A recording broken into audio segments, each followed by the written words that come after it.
Live from Wrigley Field, we're set for Cubs baseball on WGN Sports. It's Memorial Day 2012 as we honor those who have given their lives in service of our country, and we welcome Cub fans from all over the country watching on WGN America, America's home for baseball.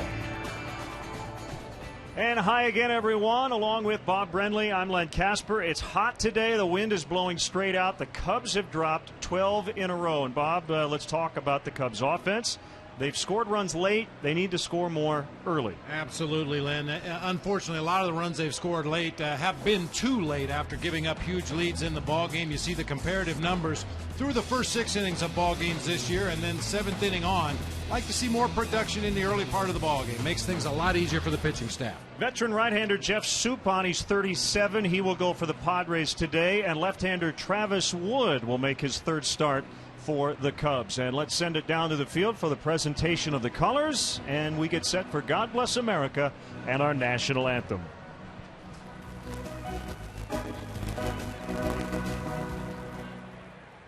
Ladies and gentlemen, at this time we ask you to please rise, kindly remove your caps, as this afternoon's colors are presented by the Military Funeral Honors Team of the Illinois National Guard.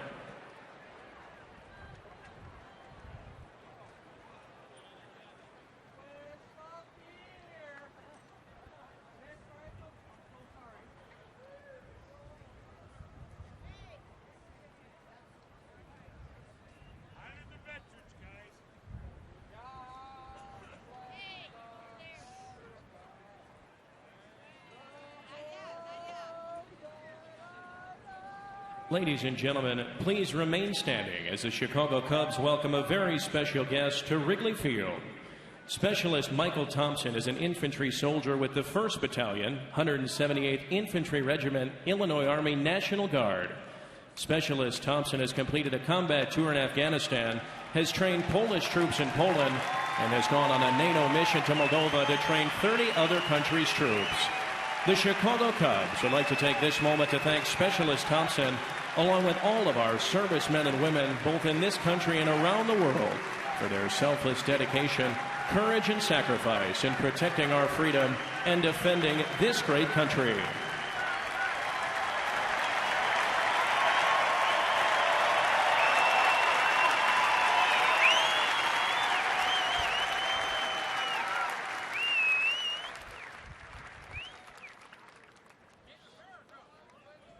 Ladies and gentlemen, at the conclusion of the national anthem, an American bald eagle named Challenger will soar down onto the field.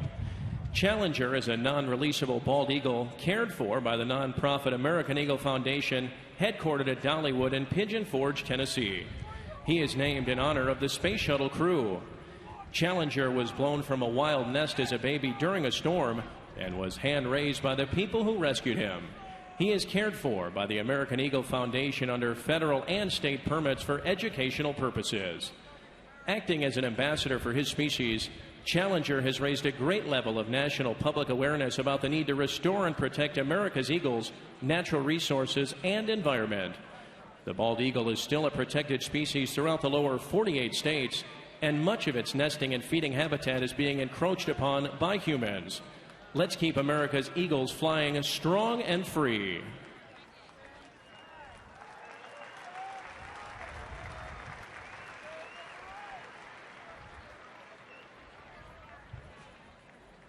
Ladies and gentlemen, at this time, please remain standing and join Sergeant Sherilee Walker of the 85th Support Command, Arlington Heights, Illinois, United States Army Reserve, as she honors America with God Bless America, followed by our national anthem. God bless America,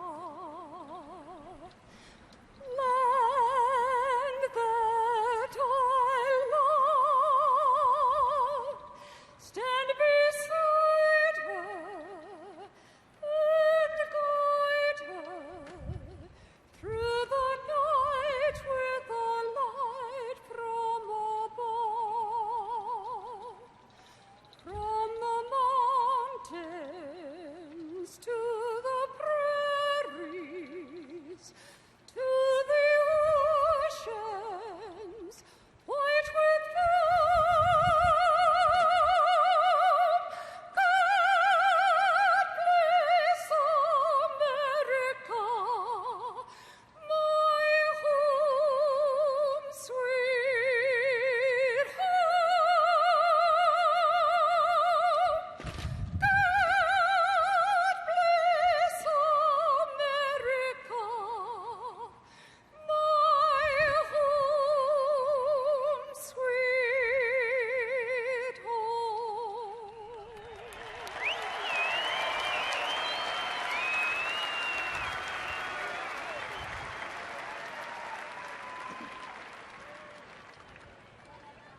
say, can you see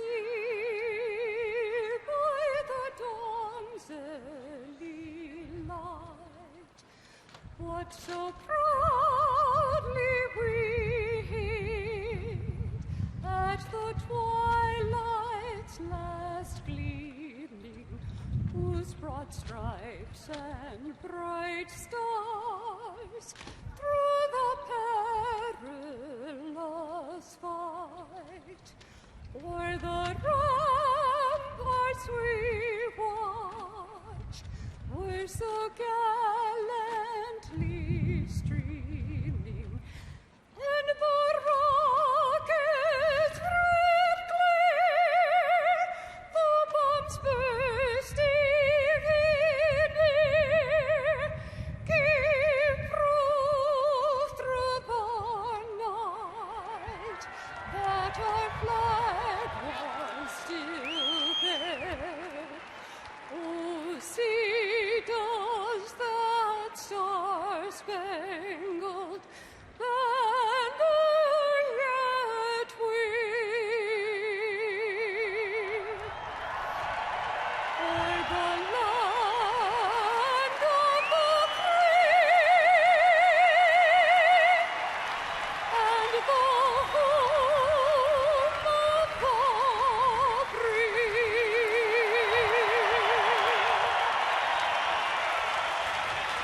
On this day of remembrance, we honor those who have sacrificed their lives in our nation's service. And we'll have Major League Baseball, the Cubs hosting the Padres, next on WGN Sports.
Budweiser. A reminder from Budweiser, great times are waiting. Designated driver. Pepsi Max. Visit MLB.com/Pepsi Max for your chance to play ball against some of the greatest baseball legends of all time. The games begin at MLB.com/Pepsi Max. The Illinois Lottery. Do you believe in the power of possibility? The Illinois Lottery. Anything's possible. And by Ford, manufacturers of more fuel-efficient vehicles than any other brand. Check them out at your local Ford store or online at localfordstores.com. Chicago Cubs baseball in high definition is brought to you by Xfinity, your home for the most live sports. Already set a record at O'Hare for Memorial Day, 95. It's 91 here near the lake. And Bob Vissid means sticky or having a glutinous consistency. So while the humidity is only 37%, I can't even imagine if the humidity were high today. Don't even want to think about it. Let's get the umpires for you. Rob Drake gets the plate. Joe West, veteran crew chief, at first. Sam Holbrook at second. Andy Fletcher at third. Couple of struggling ball clubs. Now the Padres lineup written out by their manager Bud Black. They're 17-32 and a major league worst 5-16 on the road, and they're banged up. Venable, Denorfia, Alonso at the top. Carlos Quentin will make his Padre debut today, coming back from knee surgery. Headley, Hundley, Cabrera, Andy Perino the shortstop, and Jeff Suppan the pitcher. And let's check out how the Cubs take the field defensively today behind Travis Wood. Brought to you by Pepsi Max, the official soft drink of Major League Baseball. 0 calories, maximum Pepsi taste. It'll be Soriano, Mather, and DeJesus left to right across the outfield this afternoon. Ian Stewart and Starlin Castro on the left side of the infield. Darwin Barney and Brian LaHare on the right side. Blake Lally behind the plate today for left-hander Travis Wood. Look at his numbers in 2 starts this year. Really good last time out, although it didn't look like it was going to be a good outing. Gave up a leadoff home run to the Astros' Jose Altuve. Promptly gave up a double to Jed Lowry, but then went 5 2/3 of hitless baseball after that.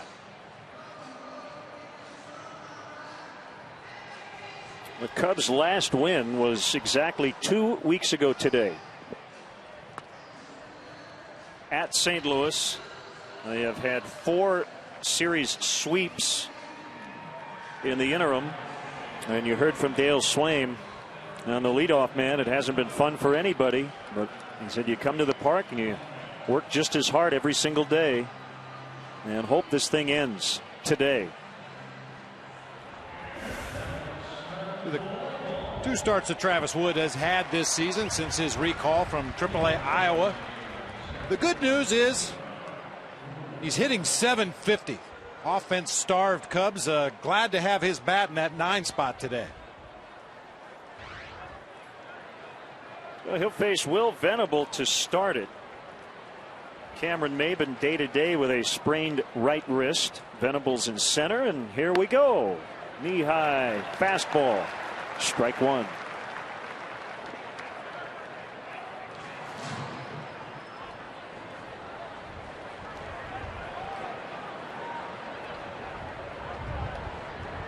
Oh, 1 pitch. Also in there. The Padres are 3-13 against left-handed starters on the season. The only team with the worst winning percentage, the Cubs at 1-9, as they lost to Eric Bedard yesterday. Swing and a miss on a breaking ball, as Wood makes quick work of Venable. A better beginning than last time. I mentioned gave up that leadoff home run to Jose Altuve. Nasty breaking ball that time to Will Venable. Just gets the wave for strike 3. Hey, what though, Len? If you were going to place a bet on who the next player to hit for the cycle might be, Will Venable wouldn't be a bad bet. He's come up 1 hit short twice this year, and 5 times in his career he's come up 1 hit short of the cycle. Strike on Chris Denorfia.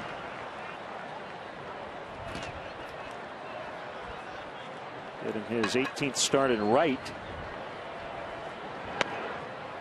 The Padres have not scored in a while. Their last 26 innings and counting. They've scored 1 time in their last 3 games. Shutout in back-to-back contests by the Mets in New York on Saturday and Sunday.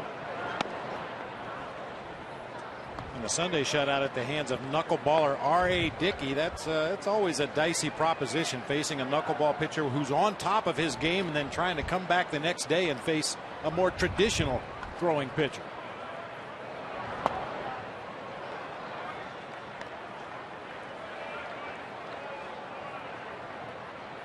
Second start for Wood since coming back from AAA Iowa to replace Chris Volstad in the rotation. 25 years old. There's a walk.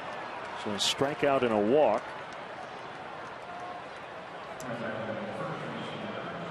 Not too much doubt about what the wind is doing today, as we mentioned right off the top. It is coming out of the southwest, which means straight out to center field at 24 miles an hour, and there are gusts up to 35 miles an hour.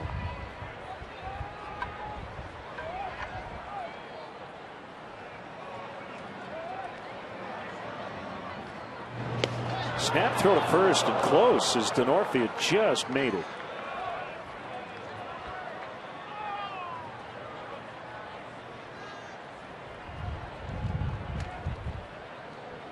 That might have been a move to save for later after you've shown him a couple of regular pickoff moves at first base. That's a nice quick step off move by Travis Wood.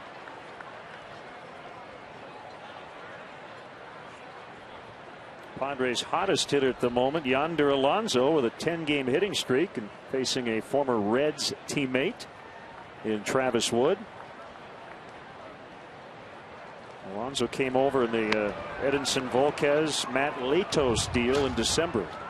2-0 now on a not hitting home runs, but a lot of doubles.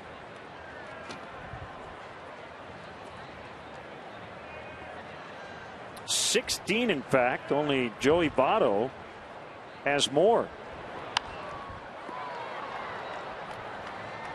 We were impressed with Alonso last year as a member of the Reds. The way he could swing the bat, driving balls to all parts of the ballpark. Had his issues defensively in left field, but much more comfortable at first base for the Padres this year. Tony Campana hit his only career home run down that left field line past Alonso. Yeah, probably talking about it right now.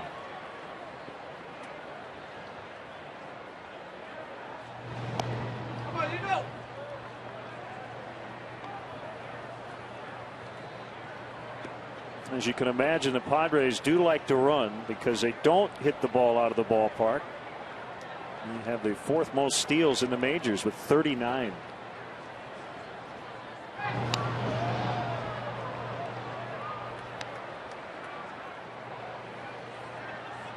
But as you like to say, if you've got a bat in your hands on a day like this, you're a threat to hit the ball into the bleachers.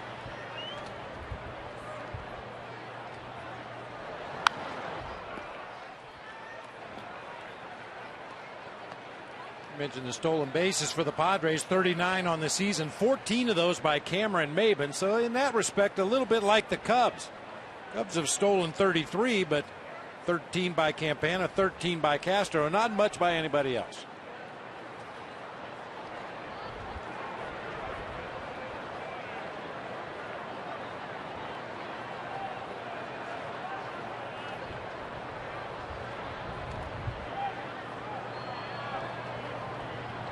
Two, the count on Alonso. Long pause by Wood. Here's a pitch. Called strike three. Got him on a fastball.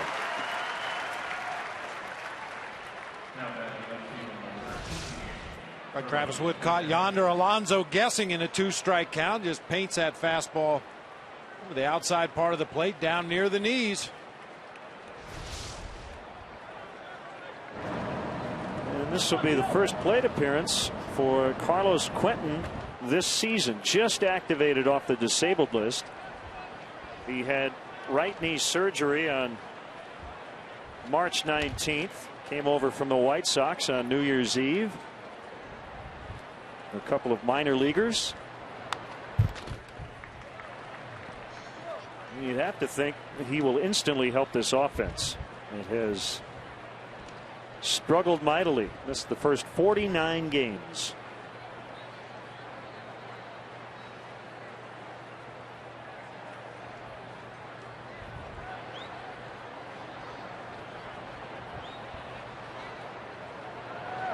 To University High School in San Diego, so he's playing for his hometown team.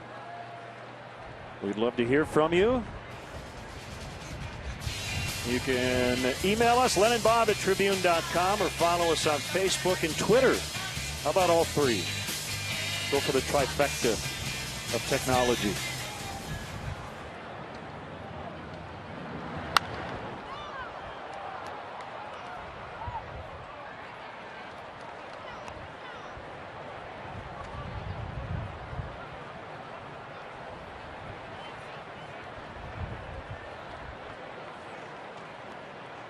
and almost landed in the lap of a member of the Ted Butterman Band.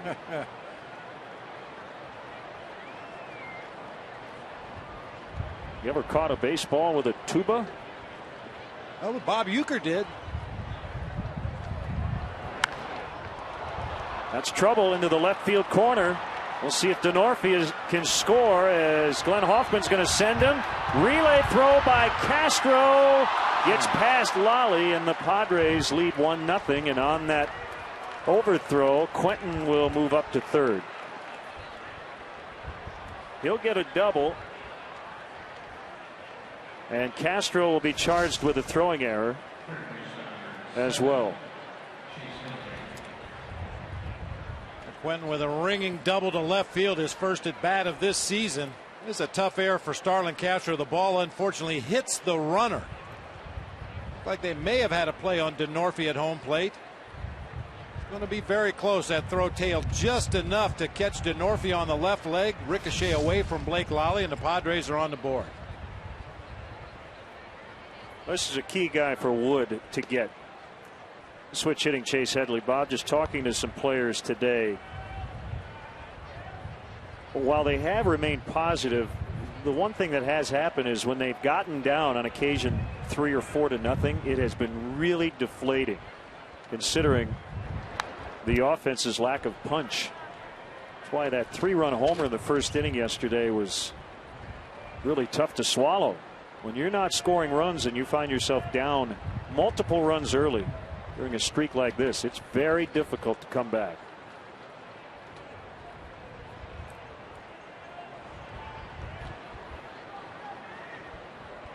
One pitch, now 1-2.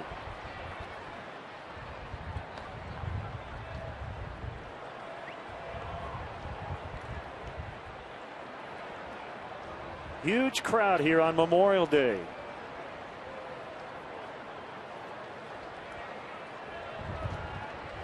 And lots of t-shirts and tank tops and shorts on this very hot Monday afternoon. Summer's here, at least for today. Yep. Fans grateful for a little bit of cloud cover right now.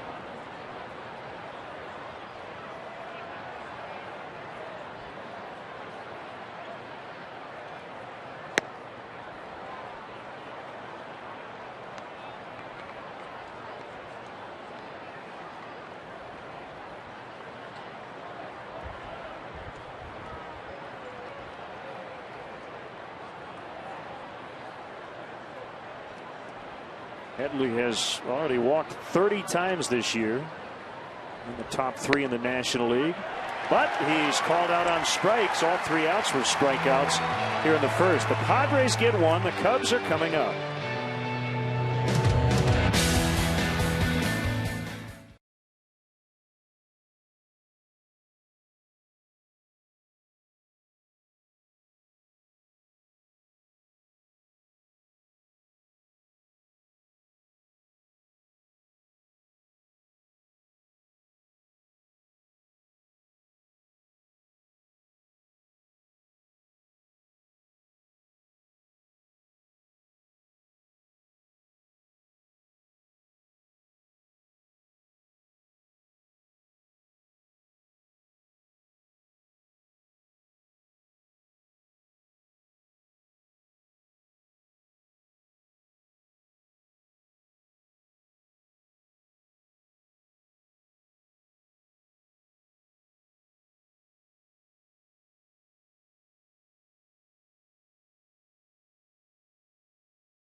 Soft drink of Major League Baseball, 0 calories, maximum Pepsi taste. David DeJesus, one of the rare consistently good offensive hitters here the last couple of weeks.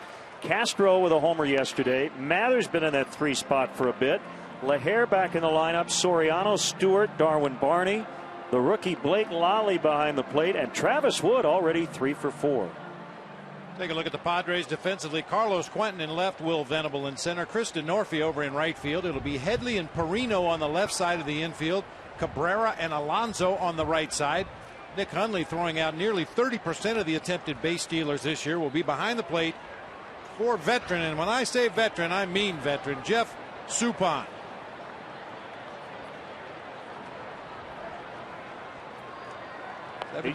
Seven different major league teams.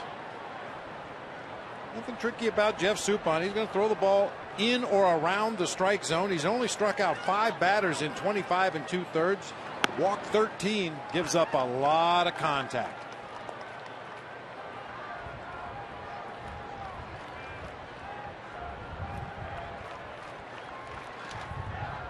DeJesus, Castro, and Mather in the opening inning.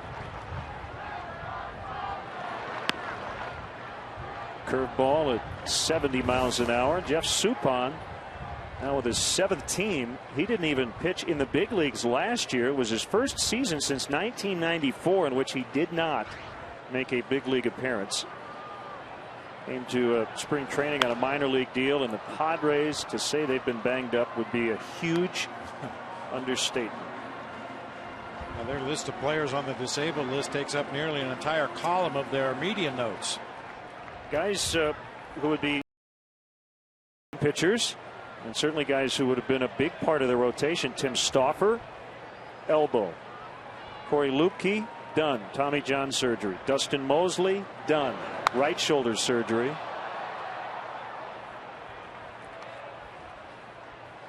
Joe Whelan, strained elbow. Their bullpen, Micah Owings. Their closer, Houston Street, on the DL.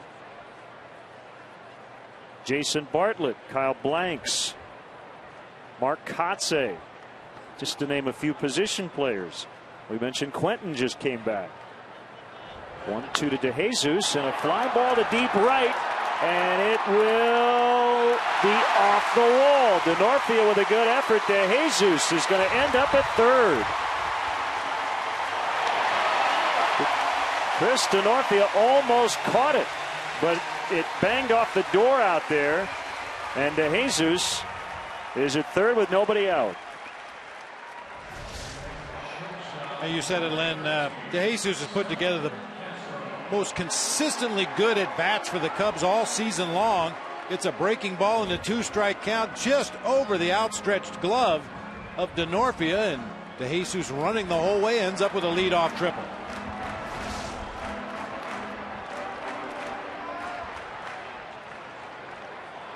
So DeJesus with a 7-game hitting streak.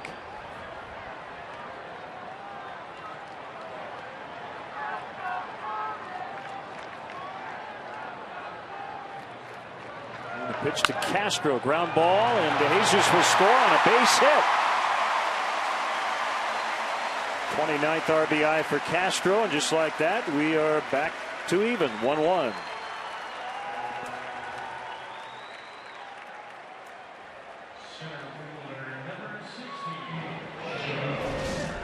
Starlin Castro's gotten a lot of his base hits lately up the middle of the field and to the opposite field. No exception right here. An 82-mile-an-hour fastball just grounded right back over the mound.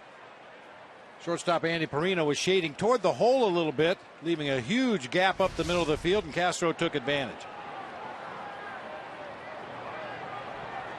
Now here's Joe Mather.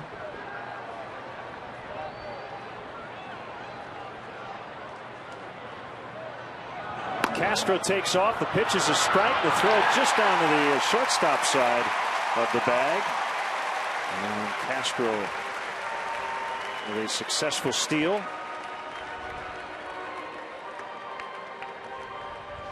And we'll keep a close eye on Castro at second base as well. If the Padres middle infielders give him enough of a walking lead, wouldn't surprise me a bit to see him take off for third base. Leads the team with 14 now. Bob mentioned Ian Campana jockeying for position atop the Cub leaderboard. Campana with 13. There's the bunt by Mather. Sacrifice to get Castro to third. Well, an important day for a guy like Joe Mather. Fortunately, his dad, Paul, is still alive and very well. And we wanted to say hi to Paul Mather, who lives in Phoenix. He's a guy, you can see the glasses. He's right in the middle in the back. He served in Vietnam as part of the 101st Airborne. And Joe very proud of his pop, in awe of what he did and what all of our troops have done. That's our AT&T UVerse replay of the game. See what's possible with AT&T UVerse high-speed internet. AT&T, rethink possible. His dad, a longtime baseball coach.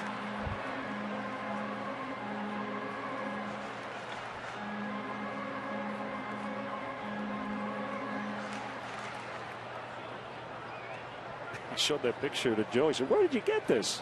On the internet. Wonderful thing.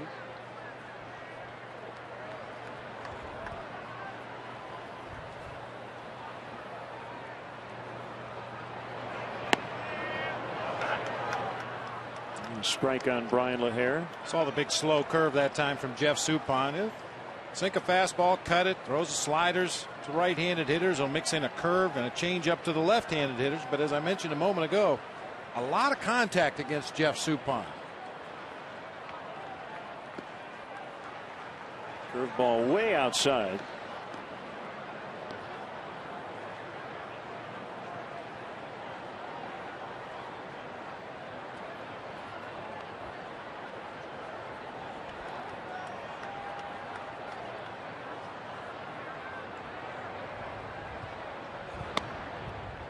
Off the plate inside, 2-2. A different look in his eyewear there from Brian LaHare.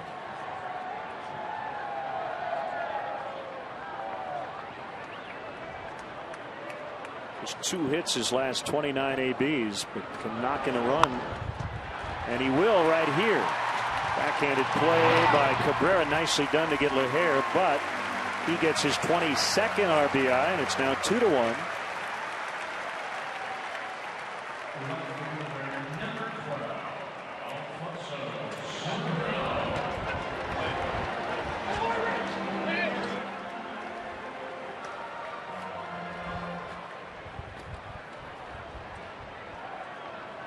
So an early lead. Excuse me, Len. 50 career at bats for Alfonso Soriano against Jeff Suppan. Only 10 base hits, but 3 of those left the ballpark.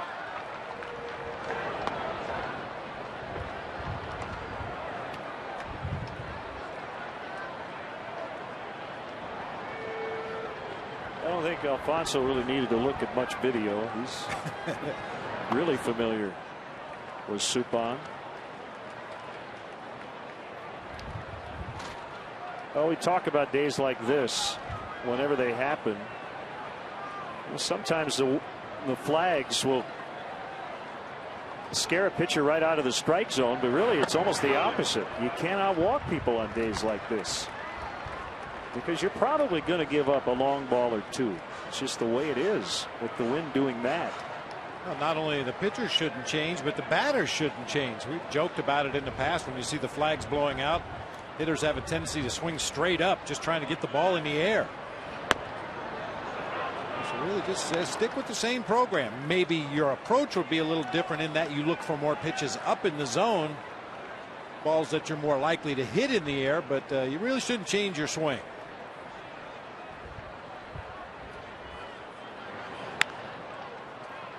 Yank foul.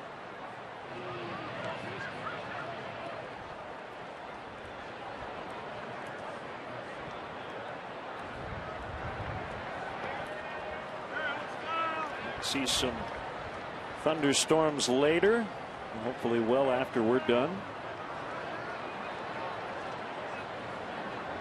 3-2 pitch on the ground to Headley to end the inning. Padres got 1. The Cubs came right back with a couple and lead 2-1 after 1.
The country on WGN America know that during every Cubs home game this season, if you go to channel 780 or high def channel 1780, you can see a special multi-view presentation that shows you all of our different live camera angles right here at Wrigley Field. It's pretty cool, so if you want to direct the game along with Skip Ellison, give a look to AT&T UVerse channel 780 or high def channel 1780. Padres catcher Nick Hundley, no relation to Randy or Todd. And it takes ball one. Well, he likes wearing that road gray, at least this year, offensively. He's hitting .273 on the road. He's 8 for 78 at Petco Park. That's a .103 batting average. Ouch. Any player would rather have those be reversed so you don't catch it from your home fans. You expect to get ragged when you go on the road.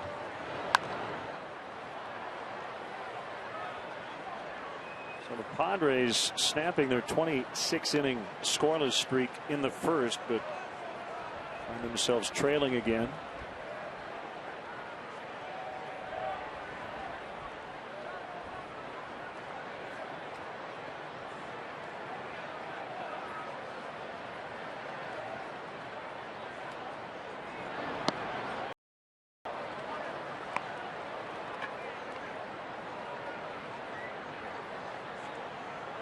Three-day games, and then the Cubs go right back to the road.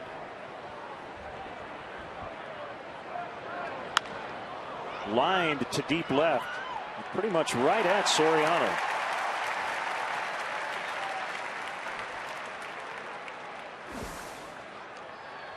Cheer on the Cubs as they battle these Padres tomorrow, Tuesday, May 29th, here at Wrigley Field. Worked out well. Jeff Samardzija is on the mound at 1:20, but be sure to arrive early. The first 10,000 fans get an exclusive limited edition Jeff Samardzija bobblehead doll. Compliments of Fisher Nuts. For more info and to purchase tickets, go to Cubs.com. Then I'd be interested to know, with all the advanced metrics in the game we have nowadays, if there's ever been a study or a statistical analysis of how guys have done on their bobblehead day. Great question. I got my work cut out for me tonight. All right, maybe that'll be our next Stats Sunday. Bobblehead performances. There's Everth Cabrera, switch hitting speedster. Brought up in mid-May from AAA, went 0 for 19, then had 6 consecutive hits. He foul tips into the glove of Lowry for Wood's 4th strikeout. Everth Cabrera, the one guy in this Padres lineup that is very much a free swinger. Only 1 walk on the season. He's had limited playing time, as Len mentioned, but most of these Padres will work counts. They'll take their walks if you present them with that opportunity, but Cabrera is up there to hack.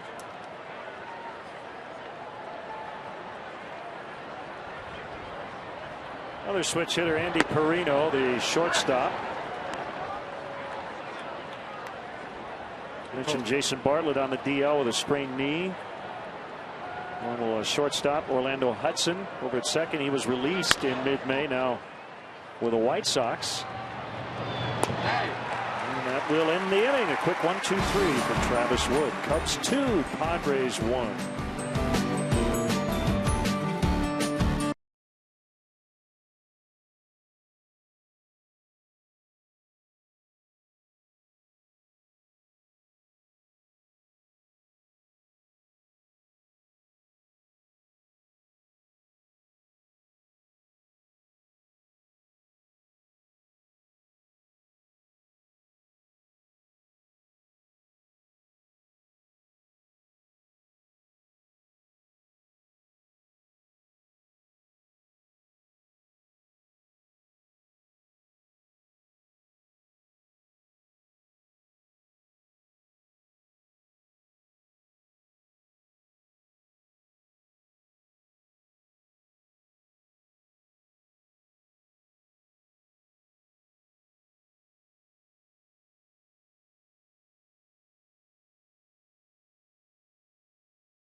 Just go to any Chicagoland Dominick's and look for the code word at the Pepsi Max display.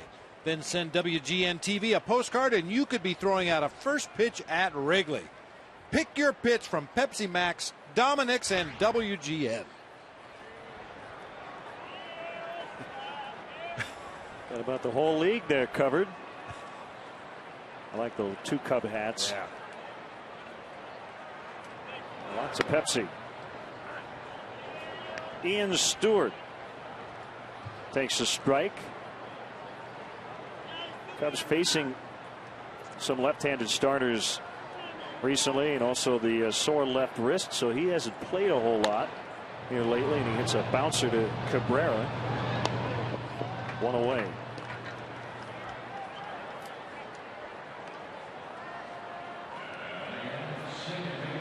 Bring up Darwin Barney. Cubs getting 2 in the first. Going into action today, over their last 8 games, they had scored 4 runs total against the opposing starting pitcher. We kind of highlighted that in our open. Cubs kind of waiting until it's been too late to get many of their runs.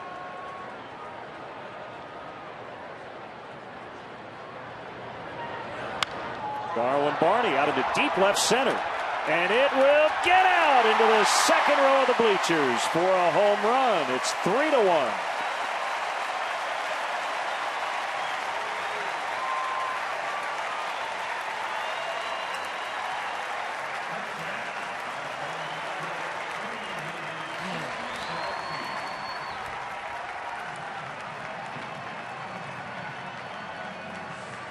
Well, occasionally we've had to be pretty creative with our Nissan drive of the game, but not today. Darwin Barney ambushing a first pitch fastball from Jeff Suppan with a drive into the bleachers in left center field to spot the Cubs to a 3-1 lead. Get to a Nissan dealer for great deals on innovation. You can count on innovation for all. So Barney with his second homer of the year. And just the 4th of his career. He has tied his career high with 2 home runs.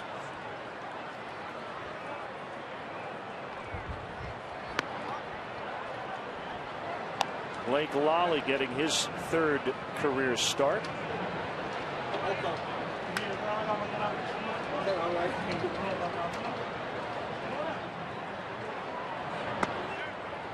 One and 2. Busy weekend in Pittsburgh, his hometown.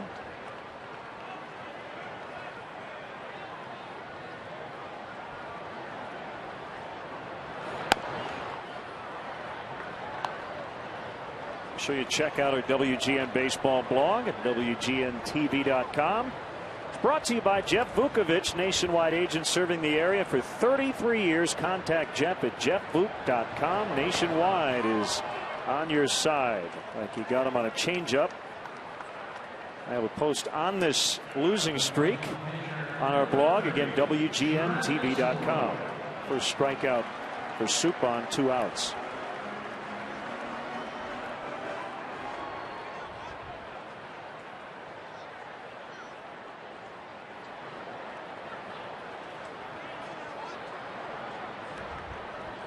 Travis Wood with 3 hits already.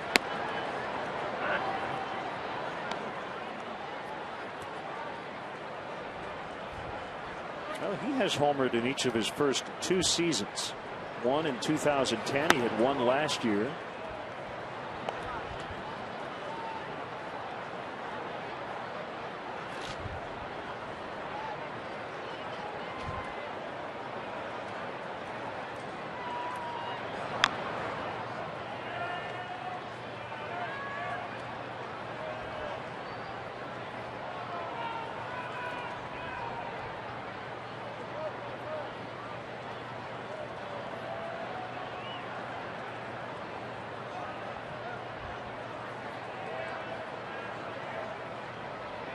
Comes the 0-2. Just got a piece of the slider.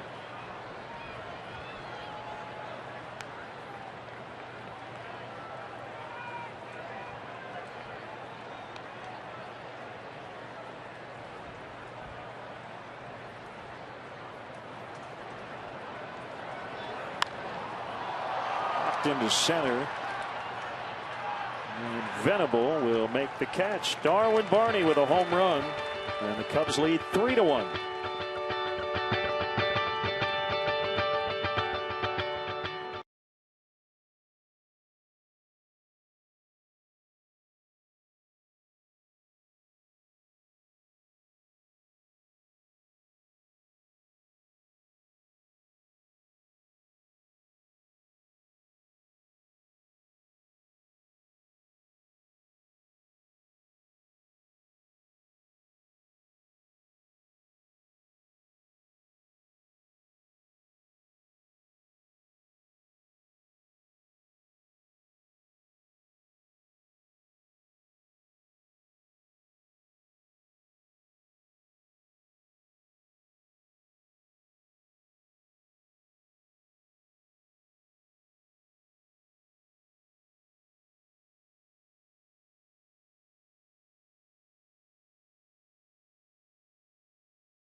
We want to recognize Biggers Chevrolet for their support of Elgin Classic Little League. Biggers Chevrolet and your Chicagoland and Northwest Indiana Chevy dealers are supporting leagues and young players in their communities through the Chevy Youth Baseball program. From the big leagues to the youth leagues, Chevy is truly the official vehicle of baseball. And with that, we welcome into the booth Chevrolet Regional Marketing Manager Alex Walsh to talk about the Chevy Youth Leagues, which we talk about on every WGN broadcast. Appreciate it. Great, thank you for having us. No, it's exciting, and as you know, Chevy's certainly a proud partner of the Cubs in Major League Baseball. But you know, more importantly to me, this is our 6th year where our dealers across the country are supporting youth leagues in their community with much-needed equipment, donations, and instructional clinics like one we'll have here at Wrigley, and of course fundraising. In fact, our North Central region dealers, we're proud to say they've raised over $1.5 million for their local leagues in just the last year. So it's a great way to give back to the community and tie in with baseball. And any way to get kids playing baseball again is a great thing. Absolutely, absolutely, and it works out great too. Consumers, of course, can support. They can log on to ChevyBaseball.com, register their local community, and we're going to have 12 local fields be drawn up for a field makeover. So very exciting stuff. That is great.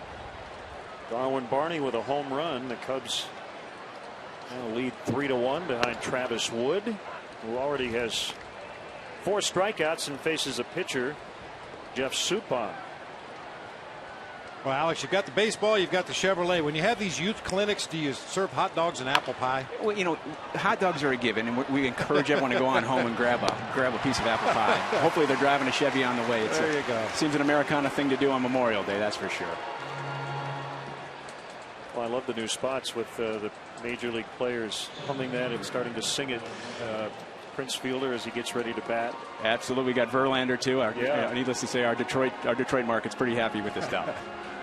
And also tell us about the Chevy Ride and Drive event coming up at Wrigley Field. Yeah, it's exciting. Again, being partners with the Cubs, consumers have a chance next Saturday to come on down between 8 and 5 and drive a Chevy. We'll have them lined up out here on Clark Street, and hopefully they like what they drive and get a couple of vouchers for a future Cubs game. So it's a great way of exposing our great vehicles to the consumers, but of course providing them some tickets to our great partner, the Cubs. So again, that's next Saturday, the 2nd, from 8 to 5 right here at Wrigley Field. There's a 1-0 pitch to Will Venable, and he hits a high fly to right, and that will get out. It's going to be that kind of day, Alex. I'm not going to take the blame for that one. A 3-2 Cubs lead now, each team with a home run. Venable with his 4th. And if you don't keep the ball down today, it will be home run derby. Mentioned Venable has missed the cycle by a hit twice this year. One time it was a home run. He didn't miss this one. Good quick swing on a fastball inside part of the plate. Cast it up into that wind and let it go.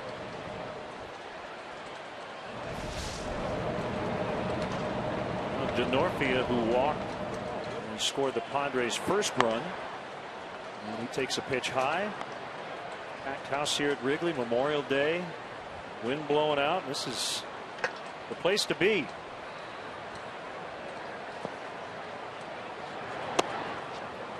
Blowing outside. So again, June 2nd, a Wrigley Field Chevy Ride and Drive event. That's 8 to 5. 8 to 5 right down here. Cubs will be on the road, so the team has been kind enough to let us use the facility, and like I said, pick up a couple tickets, enjoy the new Chevrolet. We'll have the Camaro, the all-new Malibu Eco, and our amazing Chevy Volt will be out there, which a lot of people really enjoy experiencing. So be a great day. If you want to leave that Corvette in spot number 57 for when the Cubs get back from the road trip, that'd be all right. I appreciate you volunteering, taking one for the team. 57 it was, yeah, huh? I'll jot that down. I appreciate that. 2-2 on Denorfia.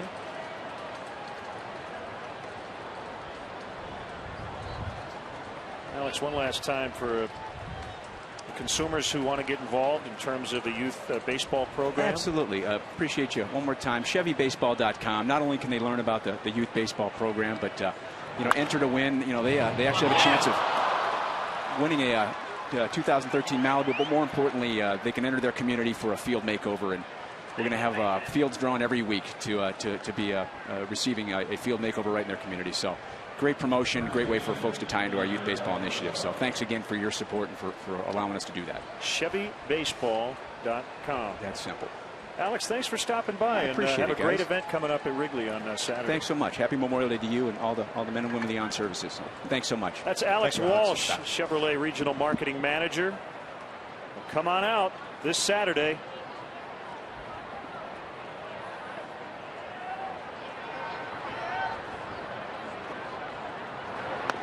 That was a hit, by the way, for Denorfia. The ball it really kicked up on Brian LaHare.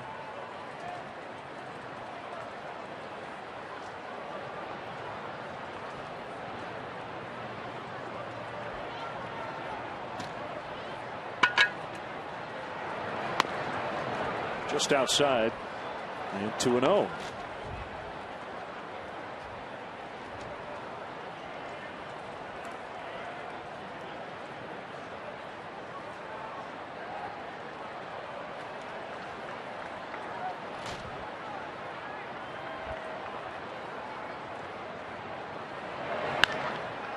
That's trouble to left. Soriano, though, will get over there.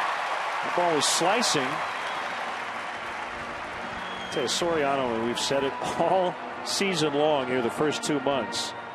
He's taken good lines on just about everything, good routes, got good jumps. And if he gets there, he's caught it. And even with that bad left knee over the last 2 or 3 weeks, still goes to the spot he needs to be. We've seen him go back into the vines on a couple of plays this year, something he just would not do in the past, but much more confident in his own fielding abilities this year. And once again, a lot of the credit for that has to go to first base coach and outfield instructor Dave McKay. Quentin, who doubled homer run in his first at bat of the season. 8 professional seasons, majors and minors, for Carlos Quentin. He's been hit by pitch 211 times. The breakdown season by season: 43, 29, 39, 20, 20. Then he had a real bad year, only got hit 17 times. 20 and 23. And he pops it up. Brian LaHare will make the catch, drifting behind the mound. Venable with the homer to make it 3-2. And again, go to ChevyBaseball.com. Big event coming up this Saturday here at Wrigley Field.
on to WGNTV.com right now. Click on the WGN Sports Game Zone banner. Connect to all the up-to-the-minute stats and information while you're watching at home. Game Zone is sponsored by The Great Escape. Pools, patio sets, play sets. Hot tubs. More. I don't want to talk about hot tubs today. Oh, okay, right. Earlier this year, absolutely. We're a little more interested in the pools. Yes, dear, you're right. I'm sorry. Finally listening to you.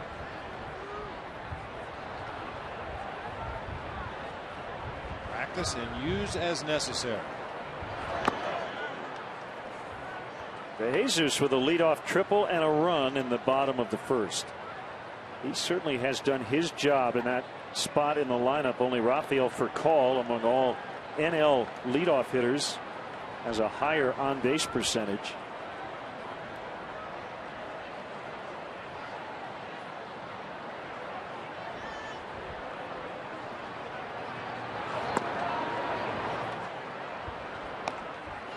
David said he really heard it from the fans out in the bleachers in Pittsburgh after he threw that home run ball into the Allegheny. I bet.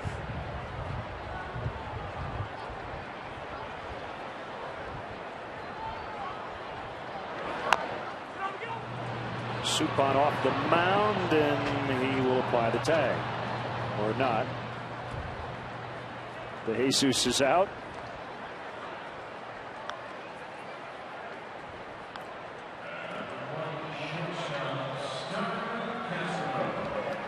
Here's Castro, knocked in a run in the first, stole a base, and scored on the LaHare groundout.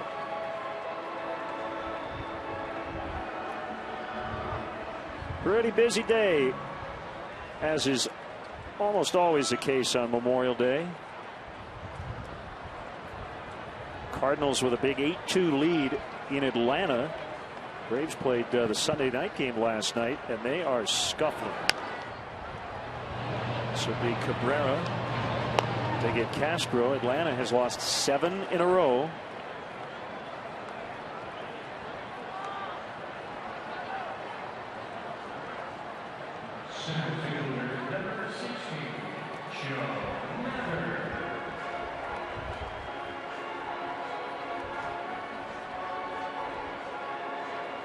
Two quick outs, and here's Mather.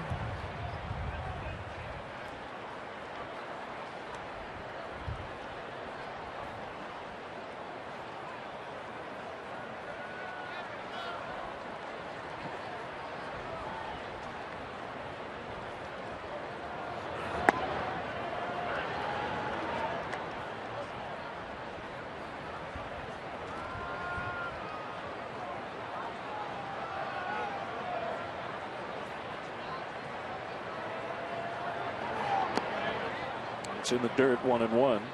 Last time up, we talked about Joe's dad, Paul, who hopefully is watching today in Arizona, rooting on his son and the Cubs. Longtime American Legion and high school coach. Joe was taught the game well at an early age.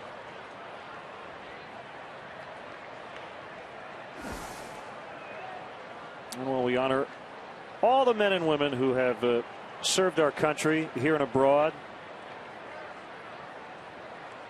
today is certainly a day of remembrance. I think of thousands and hundreds of thousands of those who have fought to protect this great nation, and many who have not come back.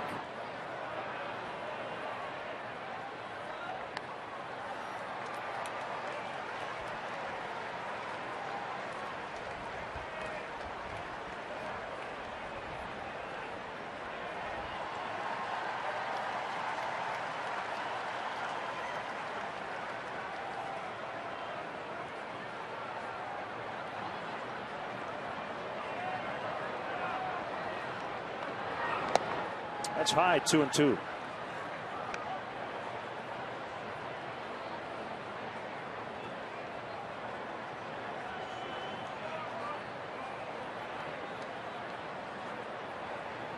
School Padres jersey in the background over Joe Mather's left shoulder there. The old brown and gold.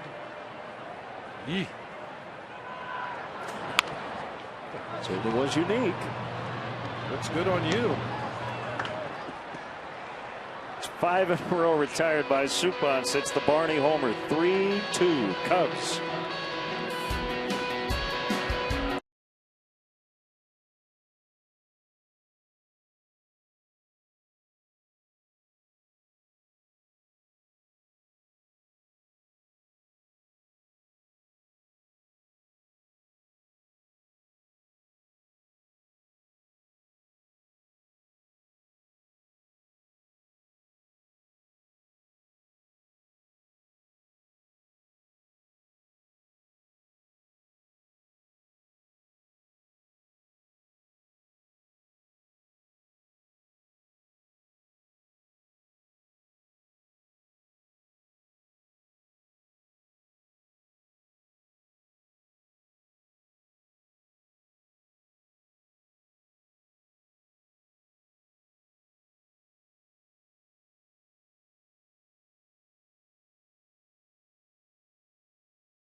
Bud Light. It's the sure sign of a good time. Here we go.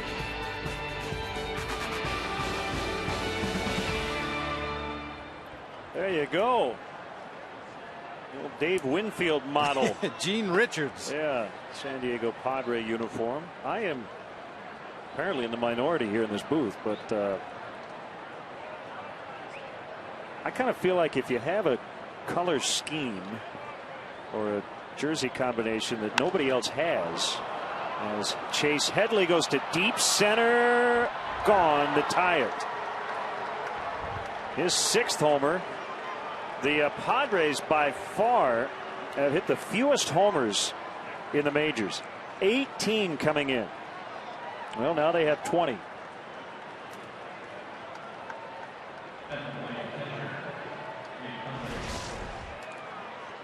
It's that kind of day.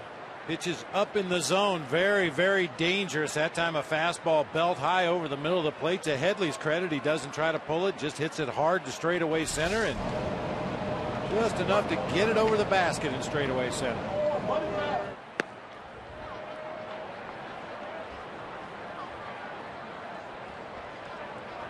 Hundley lined out to Soriano his first time up.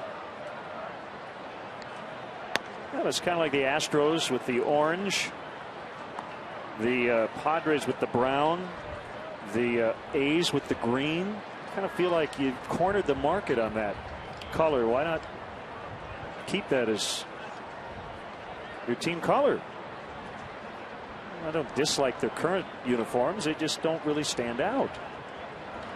The brown stood out. Oh, yeah. See if LaHare has a play. He does.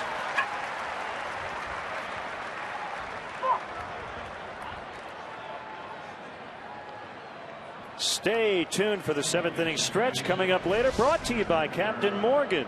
Raise your glass always in moderation to life, love, and loot. Actor Brian Dennehy will conduct the stretch today. Yeah, another benefit to brown uniforms is you don't have to wash them every day. Nobody knows. That's a good point. Save money on the laundry bills.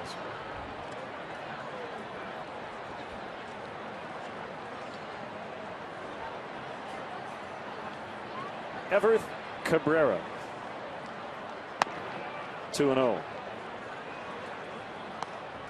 Get well wishes go out to Alderman Bernie Hansen. At one time represented Wrigley Field in the city council. He is recovering from knee surgery and watching from the hospital today.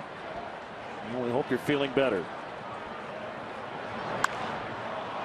Deep left center to make it 4-3 Padres. They've hit 3.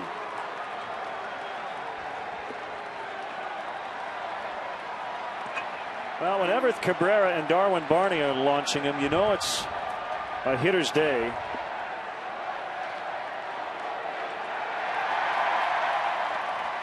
And for Cabrera, that's just his 4th career home run, his first since 2010 here in the big leagues. Odd to see Cabrera take 2 pitches, but gets a 2-0 fastball right down the middle of the plate, puts a nice quick swing on it.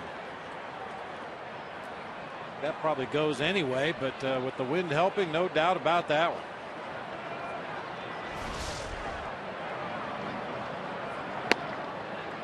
Strike to Perino.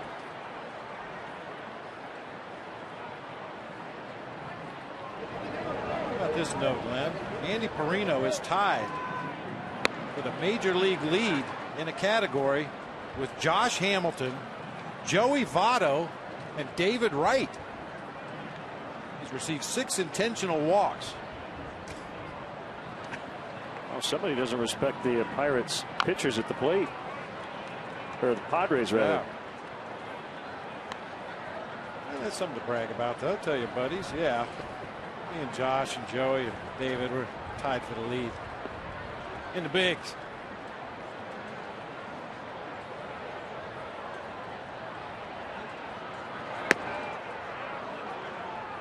Perino went to Lemoyne College, joining alums Tom Browning and Jim DeShays, among others.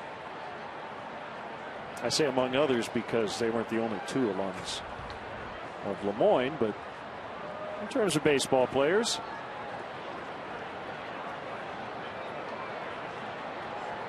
And of those 3, the only non-left-handed pitcher.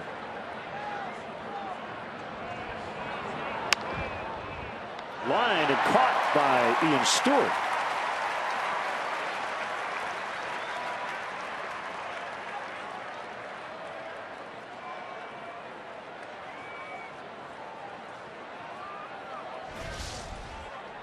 Another opportunity for Ian Stewart to make a play because he plays over further toward that hole than most third basemen around the National League. Dale Swain once again doesn't believe in protecting an area of the field where guys rarely hit the ball, so rather than play that third baseman closer to the third base line, he scoots him over toward the hole an extra step or 2, and that time Stewart able to get to that line drive.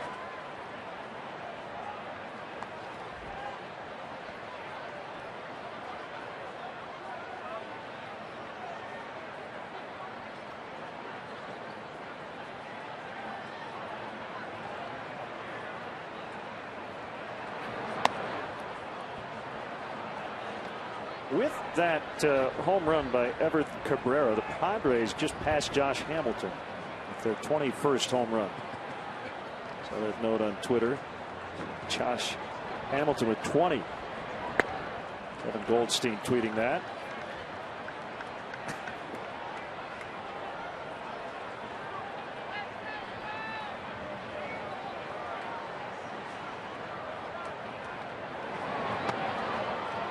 Can't do that. Nope. Wood just walked Suppan with 2 outs.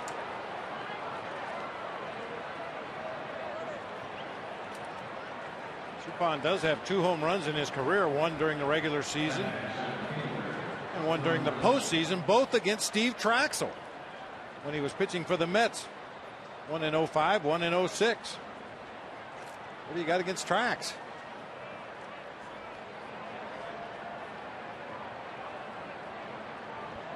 Venable with a strikeout and a homer. And he missed the slider.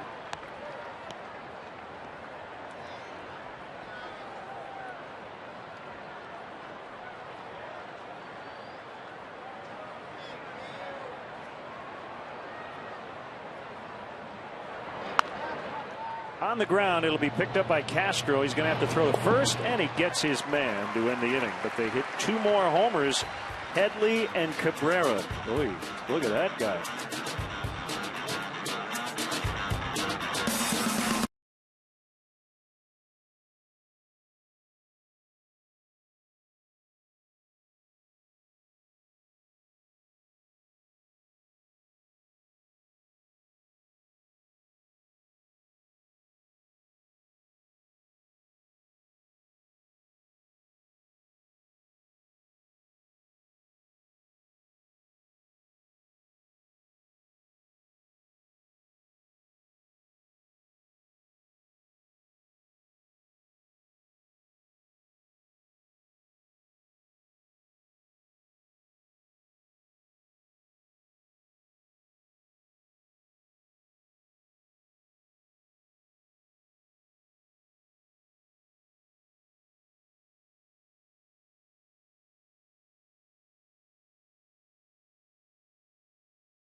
Steve Clevenger, who is destined to hit 500 this season. In 10 games with the Cubs, he was 11 for 22.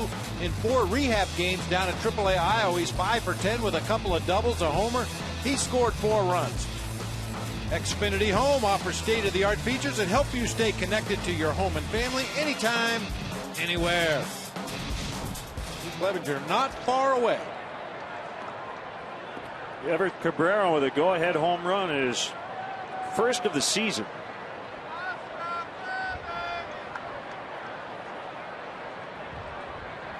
Suppan working with his second lead of the day, 1-0 and 4-3. Padres over shift on their infield against Brian LaHare. Bill Venable playing very deep out in center, and he won't catch it. One hops a wall, and LaHare has a double.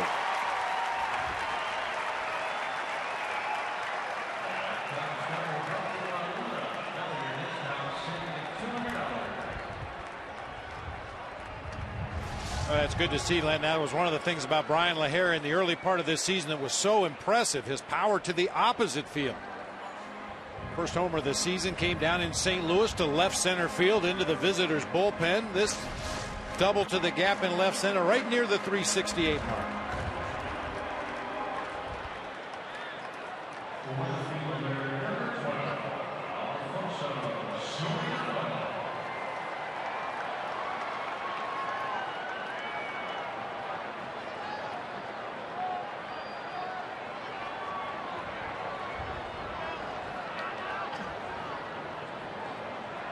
Well, we saw Joe Mather lay down a sac bunt in the first inning. It would lead to a run as LaHare would ground out to score Castro. You don't expect Soriano to bunt in this spot, but do you change your mode of, how you do things if you're Dale Swaim when you're seeing balls jump out of here left and right? I don't think you can afford to give up outs today. Anybody who's making good solid contact is capable of hitting a home run on a day like this.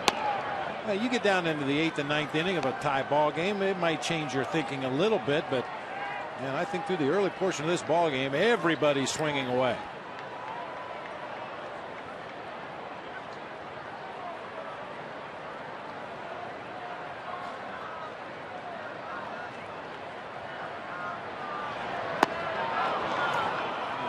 Could not hold 1 and 2.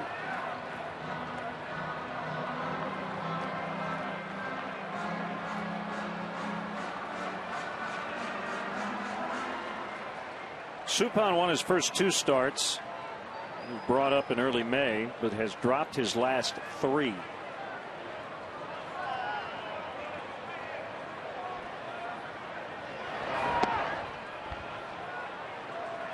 Fastball low. And it's 2-2. You see those caps? The Padres and Cubs and all teams around baseball wearing special caps here on Memorial Day. There's a little camouflage in the logo honoring the troops.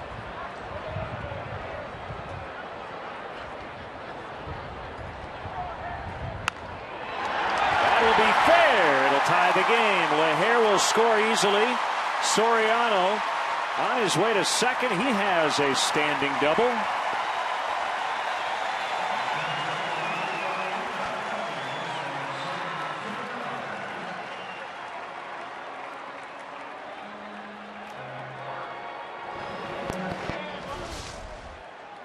And to answer the question you asked earlier, Len, against Jeff Suppan, I don't think I would be willing to give up an out even with the pitcher spot at the plate. He gives up a lot of hard contact.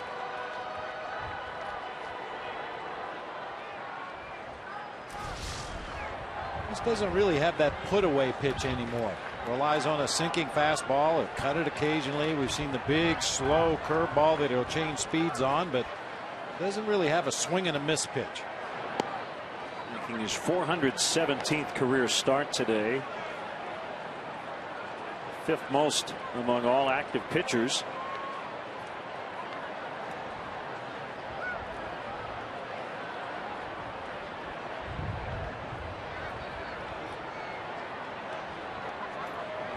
The 1-0 to Stewart is low. 2 balls, no strikes. Even when he's been good this year, he's been a 5 or 6 inning pitcher max. Suppan has not yet gone beyond 6 in any of his 5 starts going into today. He's also lost his last 6 consecutive decisions against the Cubs dating back to 2008. 2-1.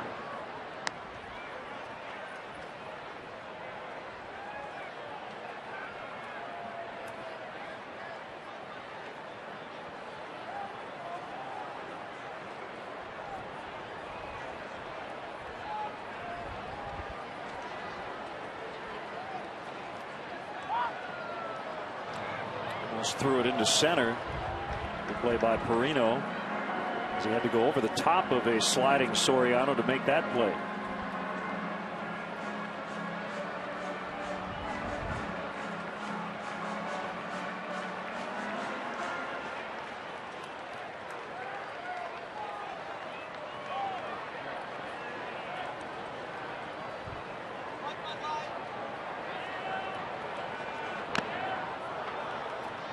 And I'll tell you who does have to change their thinking, however, depending on who's on base, and that's third base coach Pat Listash. We've seen him many times this year bring a runner from second around the bag at third and then throw up the stop sign.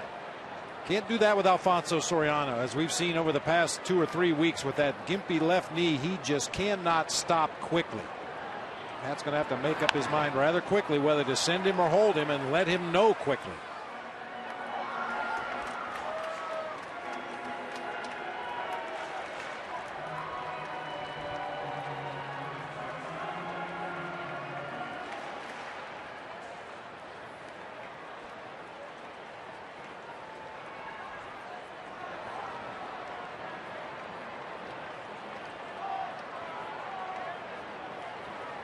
Two to Stewart is inside. Barney on deck. Miami with a 5-3 lead over the Nationals as they go to the 8th. Giancarlo Stanton with another 400-foot plus home run.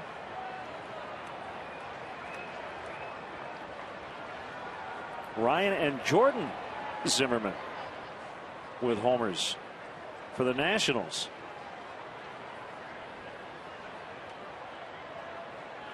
That game is in Miami, a big ballpark. Yeah, Ryan Zimmerman, no surprise. Jordan Zimmerman, yeah, a little bit of a surprise. 3-2. We'll have a repeat pitch here coming up.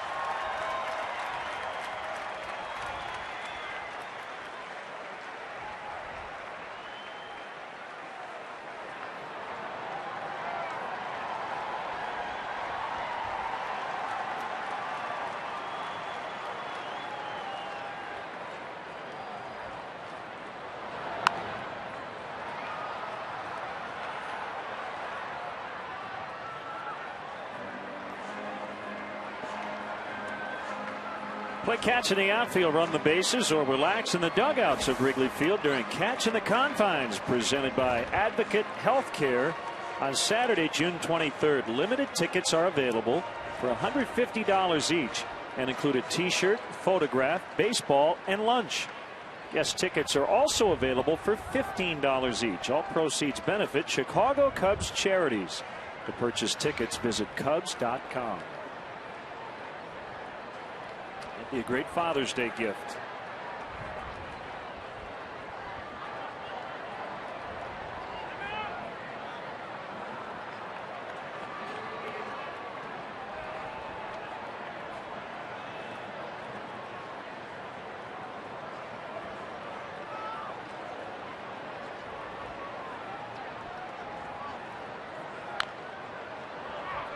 This long battle continues. Nice play by Dave McKay.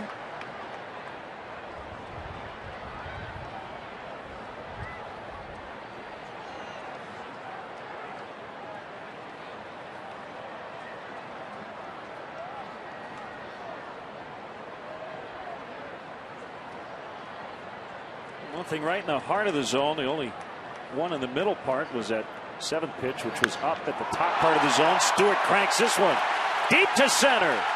Gone! A 2-run shot.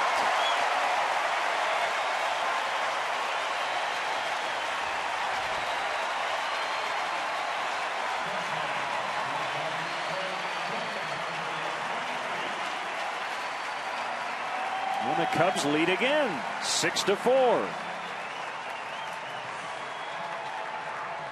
A good battling at bat that time by Ian Stewart, ultimately hitting his 5th home run of the season to straightaway center field.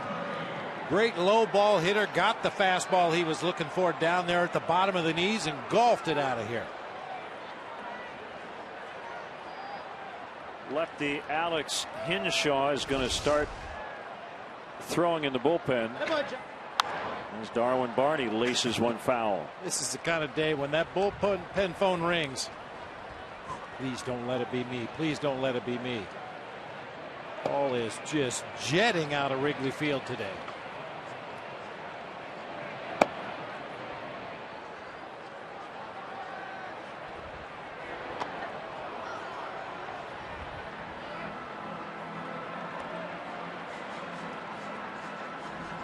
Well, Suppan once said his best pitch is location.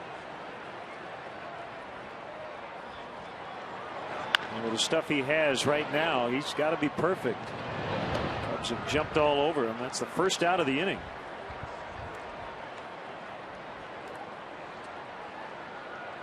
Hey, Len, we want to congratulate the Northwestern women's girls lacrosse team for their 7th NCAA title in the last 8 years. Talk about a dynasty.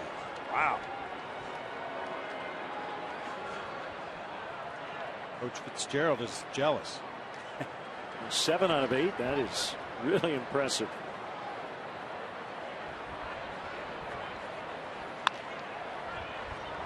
All over. Bouncer lollies out. 2 down. Let's step aside and see what's coming up on WGN.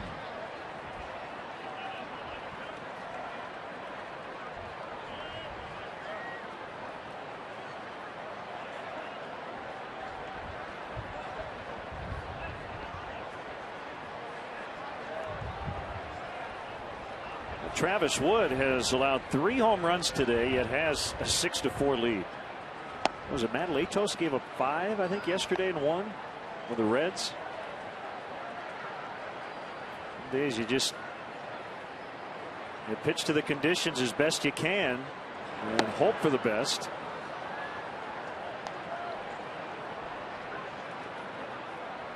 Matt Latos yesterday against the Rockies in Cincinnati gave up 5 solo home runs and got the win.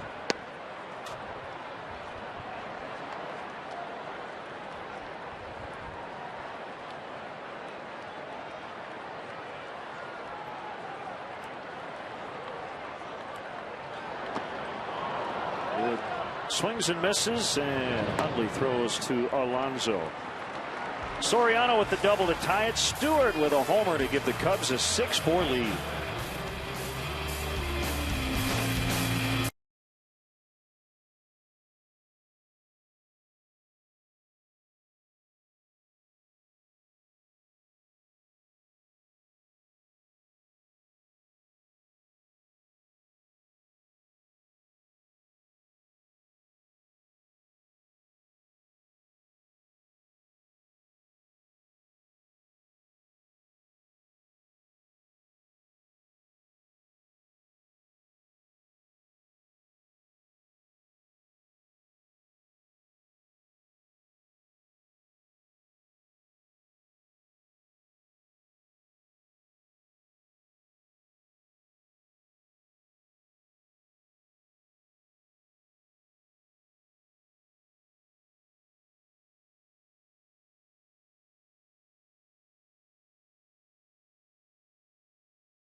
We're going to highlight Willie Mays today on this date in 1951. After starting his career 0 for 12, gets his first hit, a 450-foot blast off of Warren Spahn. It would be the first of 18 homers that Willie Mays would hit against the future Hall of Famer. Anything's possible. Player is brought to you by the Illinois Lottery, who each day make anything possible. Now the fifth inning is brought to you by Fifth Third Bank, the Curious Bank, member FDIC. Willie Mays would only go on and pile up 3,282 more hits and only 659 more home runs. Might have had 800 or 900 home runs if he hadn't played most of his career at Candlestick Park.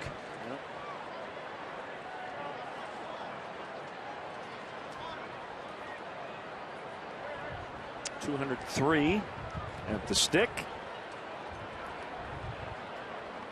Missed 1953 due to military service. He played in almost 3,000 games over 22 years. Barney goes out and catches that Denorfia humpback liner.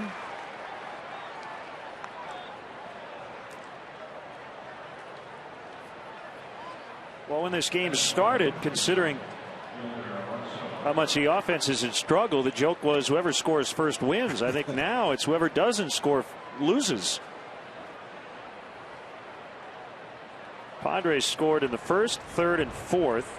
The Cubs scoring in the first, second, and fourth.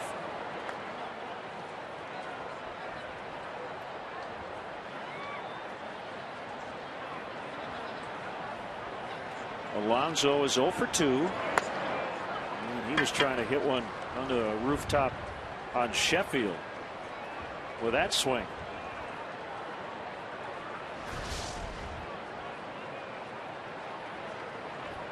And that's a good thing. If you've got Yonder Alonso taking swings like that, you've got a much better chance of getting him out than when he stays in that normal inside out quick swing that's produced that batting average over 300 this season.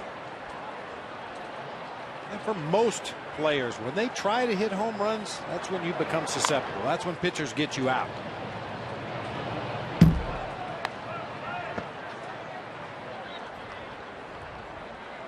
Got a great email from Josiah Goodson from Eastern North Carolina talking about bobblehead days and Cubs with big performances. Probably the most notable, Josiah points out, Giovanni Soto, July 14th of last year, 4 for 4 on his bobblehead day. Unfortunately, the Cubs lost the game, but he had a perfect day at the plate. So, Josiah, we appreciate you watching, listening, paying attention, and doing all the research. Yeah, thank you for that. Pretty good. And we're told the White Sox won a couple days ago on Robin Ventura bobblehead doll day. I got to tell you, Lynn, I really, really like those red and white White Sox unis. I agree. There's the 72 models.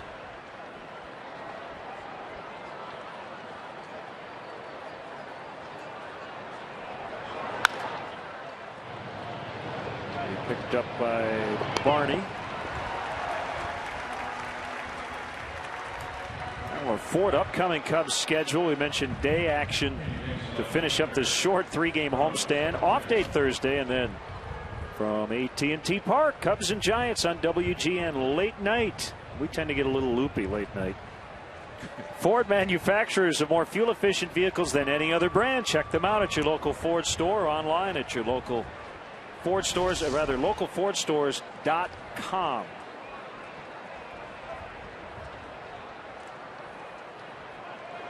Carlos Quentin is 1 for 2. Talk about all the times Quentin had been plunked in his career, 211 times in his professional career, majors and minors. How about the Delaware State Hornets in Dover, Delaware? In 58 games this year, they've been hit by pitch 152 times. If I counted right, I believe they have 7 players in double digits, including one guy that's been hit 37 times this year. Is that the program where the coach, they teach them not to get hit, but not to get out of the way? Just don't get out of the way. And you got to believe that affects opposing pitchers when they know, geez, if I throw something up there on the inside corner of the plate, he's probably going to take it off the back of his elbow. I have to be very, very careful, and that when you make mistakes. Swinging away on a 3-0, and he foul tipped 3-1.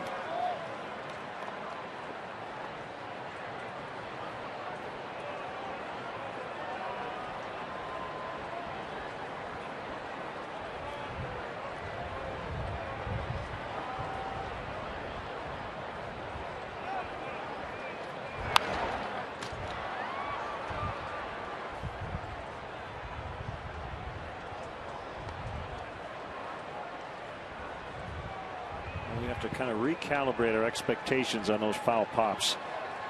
For the most part, a ball like that would get pushed 25 to 30 rows back behind that first base dugout. But that one was almost ticketed for the upper deck behind first base and then landed about 5 rows behind the dugout because of the wind blowing the other way and blowing hard, really hard right now. Bob, I don't know if I've seen those flags in center whip around more violently than they have today. Look at that. That is a jet stream. Makes me want to get a bat. I know Keith Moreland down in the radio booth feels the same way. These are the kind of days you used to show up at Wrigley Field as a hitter. You couldn't wait for batting practice to start. See how far you could hit one in BP. Chase Headley, left field, tie game. His second homer in as many innings. It comes right after that 2-out walk, and it's 6-6. 4 home runs for the Padres.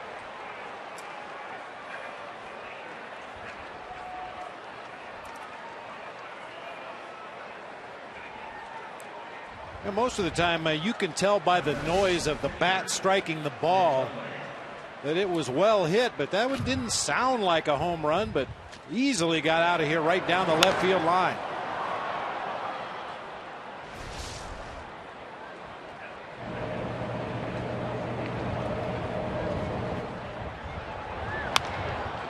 Nick Hundley out into deep left center. Joe Mathers going to have to play that one off the vines.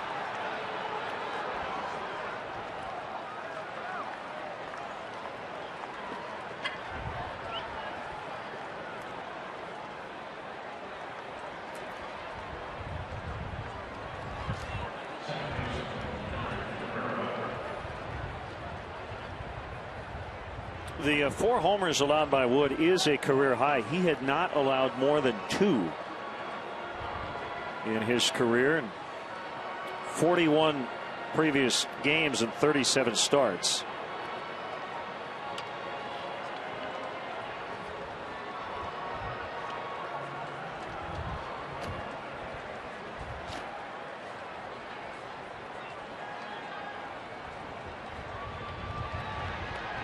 Randy Wells, a quick 1-2-3 yesterday in relief. Getting ready quickly.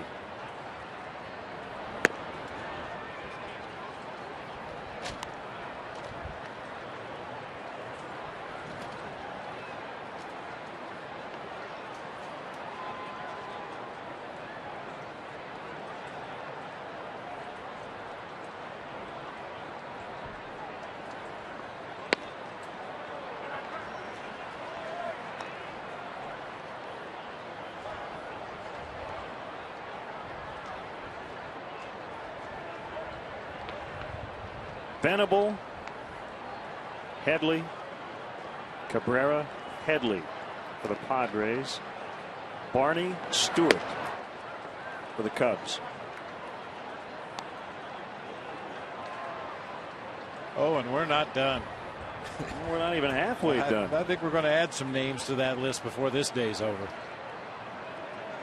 See if we can get Jeff Samardzija at bat.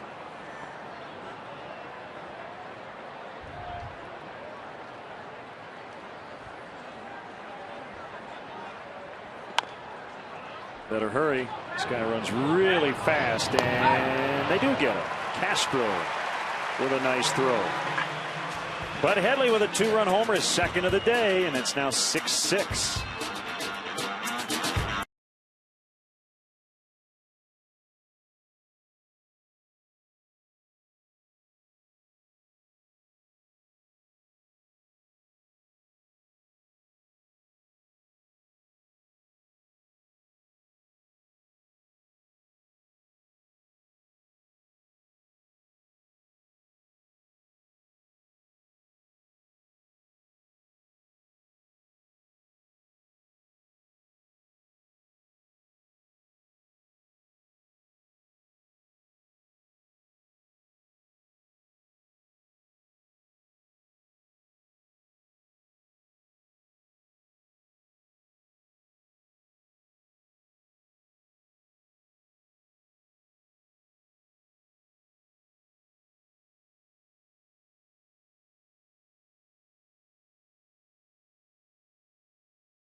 Rich Rupp from the Cubs wonderful clubhouse staff is the bat boy today. If the Cubs win, he'll be the bat boy tomorrow. I don't know if we call him a bat boy. He's Batman. Batman, okay. Top of the order, and Jeff Suppan still in there. A 6-6 deadlock here in the 5th inning, and a called strike.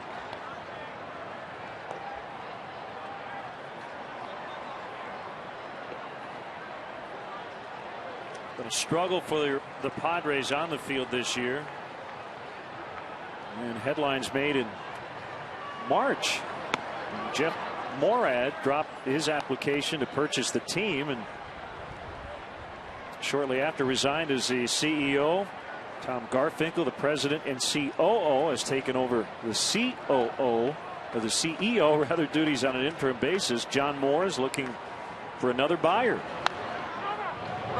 Backhanded by Alonso. He'll flip to Suppan, covering the bag for the out. Want to see a Cubs game from the front row at Wrigley Field? Well, now you can. Visit Cubs.com and click on the CBOE front row seats auction to bid on tickets in the front row, behind home plate, and along the first baseline. Front row seats will be auctioned off to every game all season long, so don't miss your chance. Go to Cubs.com and check out the CBOE front row seats auction today. Oh, you love the acronym segues.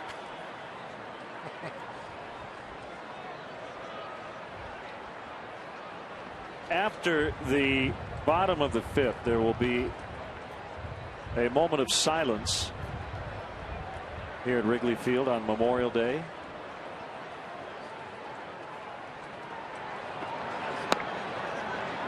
Low for a ball on Castro.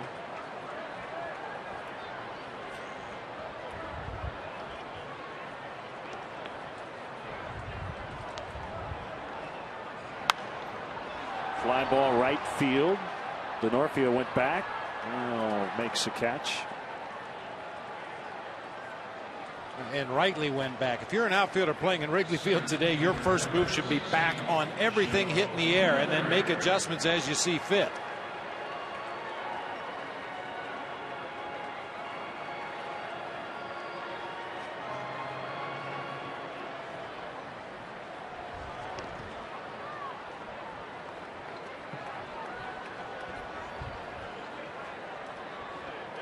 From the USMemorialDay.org website, 1915.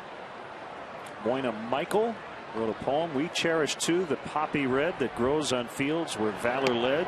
It seems to signal to the skies that blood of heroes never dies. Miles Michaelis is the righty. Alex Hinshaw up for the second time.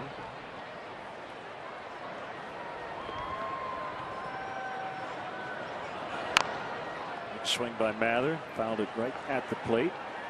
Memorial Day originally was dubbed Decoration Day.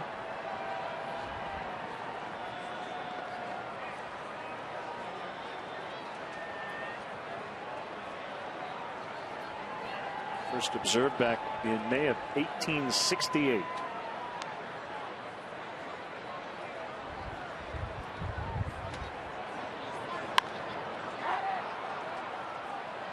Suppan will work a 1, 2, 3, 5th, then we'll keep it right here. Ladies and gentlemen, as we celebrate Memorial Day today, we ask you to please stand and join in a moment of silence as Major League Baseball and the Chicago Cubs help mark the National Moment of Remembrance, which was created to remind all Americans of the importance of remembering those who sacrificed their lives in serving our country, and to provide an opportunity to join this expression of gratitude in an act of unity. Please join us now in this national moment of remembrance.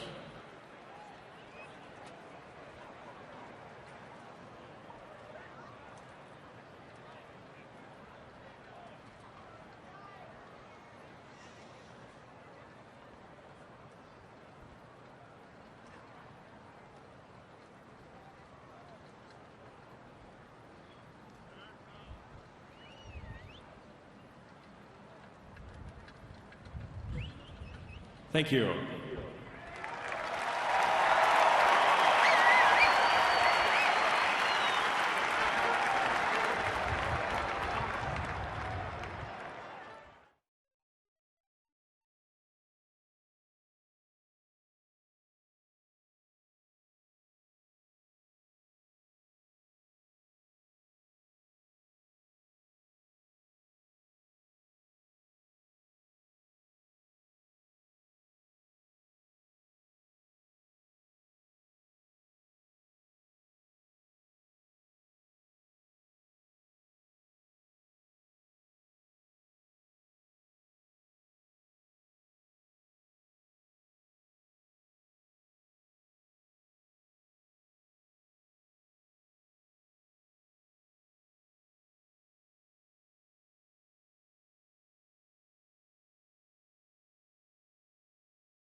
box score. No Cub with more than one hit in the ball game, but a lot of loud hits in this one and a lot of runs. A salute to JoJo Gunn. Run, run, run. For a limited time, get exceptional lease deals on a new 2012 BMW 3 Series. Visit ChicagolandBMW.com for more information.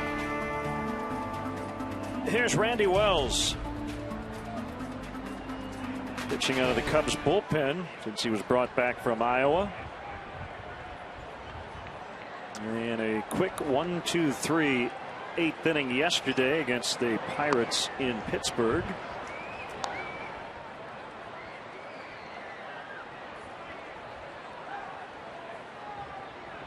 Jeff Suppan is in the on-deck circle. And I think depending on what Perino does, Bud Black will make a decision on his starting pitcher. You can look down to that Padres bullpen. They're on standby right now. Nobody really throwing, but the catcher's just kind of waiting. The pitcher's just kind of standing around to see how this inning starts. 3-0.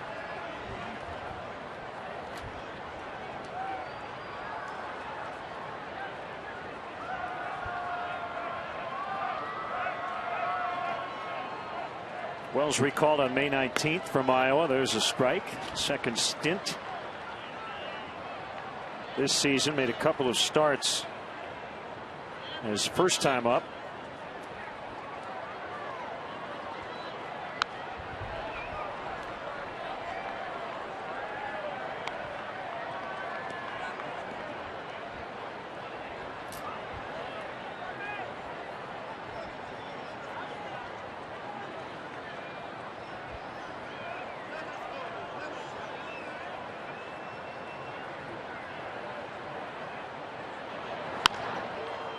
Left center. Soriano can't get it. Perino will pull into second with a leadoff double.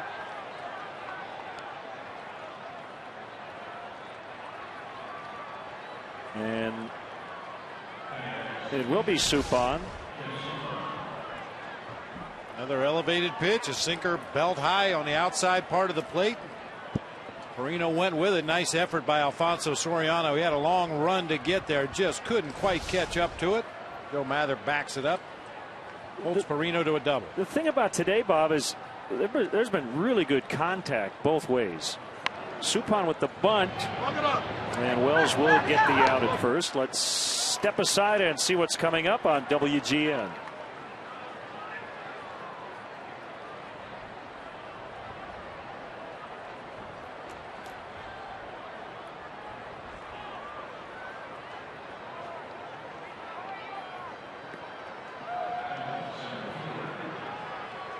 You can simply say the wind is gusting out, and that's why it's 6-6.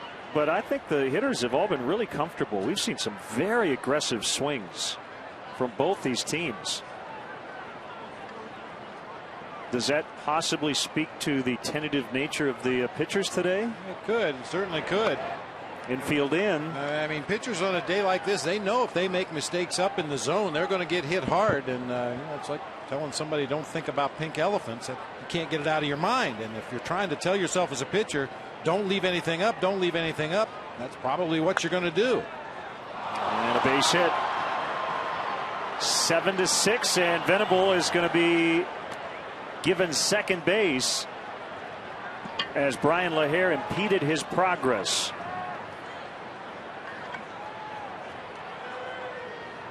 So an obstruction play on Brian LaHare.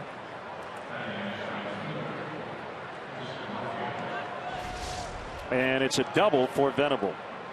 Yeah, Brian LaHare a little frustrated, felt he should have made a play on that ball, but got to stay out of the line of that base runner, and Brian LaHare unfortunately backed up right into Will Venable. That one just scooted underneath the glove of Brian LaHare.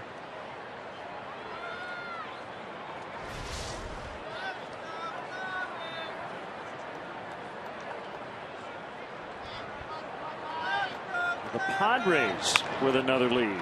And a line out, and Barney too far off second as Stewart ended up lobbing it over there.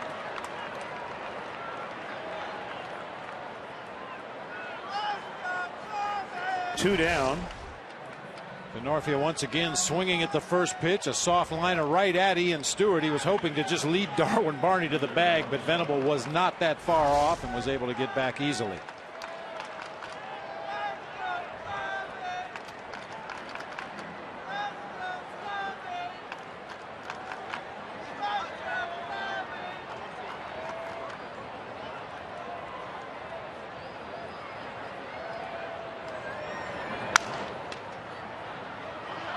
Stewart can't get it. Barehanded play by Castro. Safe at first. That's a heck of an athletic play by Starlin Castro. But I think next time he might not even throw that ball because Will Venable might have tried to score. It's an error on Ian Stewart. And we've seen variations of this play 3 or 4 times already this season where the Cubs third baseman has problems with the ball, but Castro right there to back it up. This is the first time he's been able to make that barehanded play and get off a throw to first base. Fortunately, got it across the diamond in the air, and Venable had to hold it third. We've had some weird bounces today. That's the second error on the Cubs. Well, I didn't think Starlin had a prayer in the world, and he actually made it close at first. Thrown inside to Quentin, so Alonso was the Padres' hottest hitter coming in. They have 9 hits and 6 runs. He's 0 for 4, but reaches on the error. And it helps to know who that runner is going down the first baseline. Yonder Alonso does not run well at all. So Castro took a shot and nearly got him.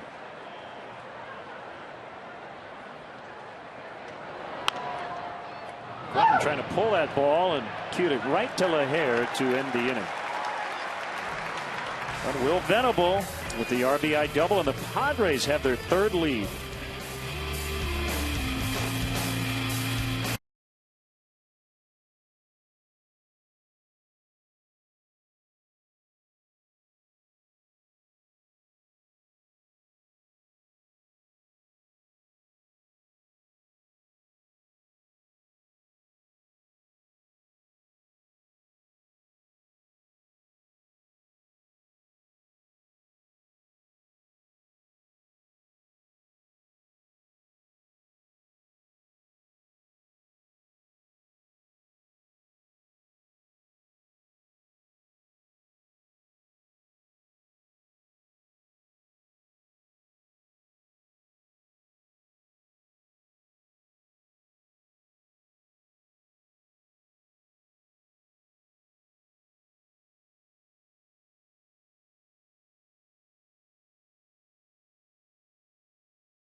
There aren't a lot of zeros on that line score. On a hot day here, Memorial Day 2012, and now the game will be decided by the bullpens. This is left-hander. Oh, you can see that. Alex Henshaw. Now you can see that. Yeah.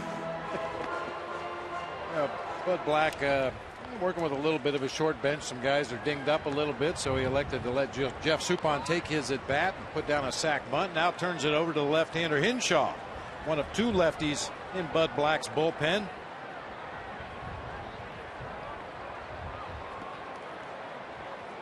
Former San Francisco Giants.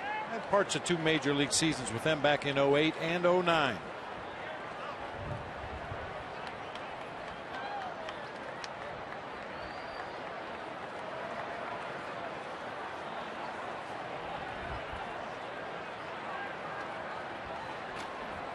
Brian LaHare leading off the 6th, and takes a fastball for a strike.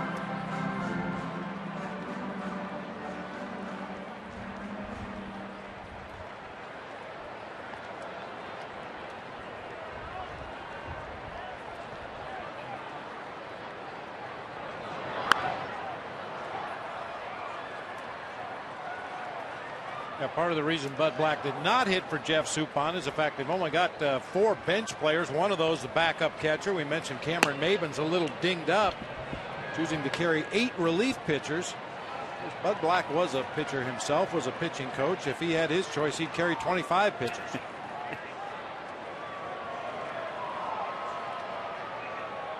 Big leg kick in the 0-2. Fouled off.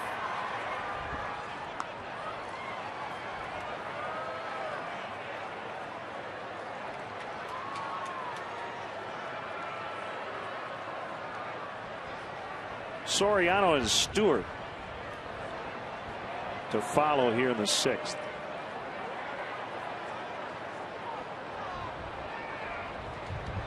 '29-year-old lefty. And a blooper into left field for a leadoff single. Brian LaHare is on for his 2nd hit of the afternoon.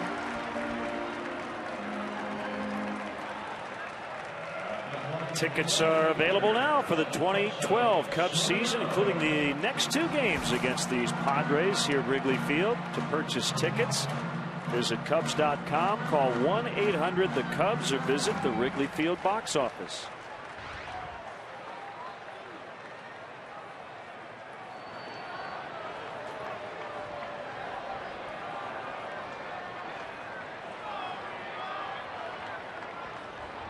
Well, there's a familiar face on the right. Former Cub Andrew Kashner. In a setup role, Dale Thayer is their current closer with Houston Street on the DL.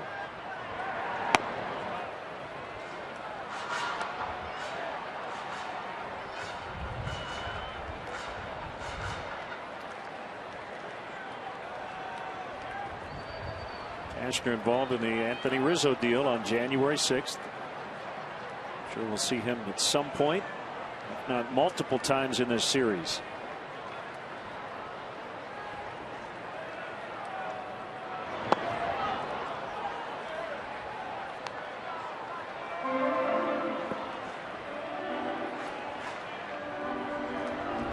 Hinshaw's from California, born in Pomona. Went to San Diego State.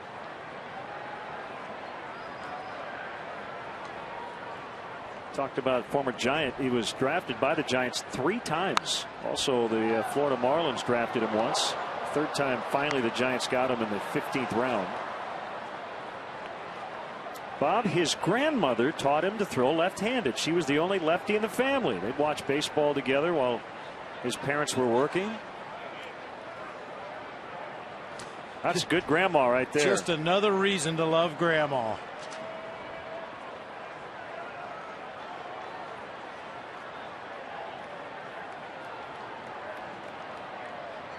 One, 2, fouled off. He's basically just a fastball slider pitcher. He does have a curve and a changeup, but he rarely uses them. His average fastball right around 92 miles per hour.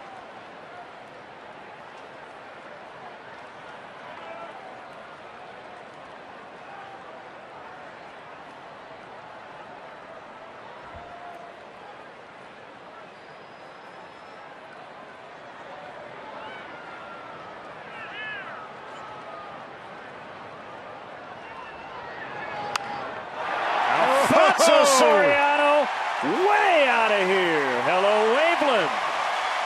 8-7.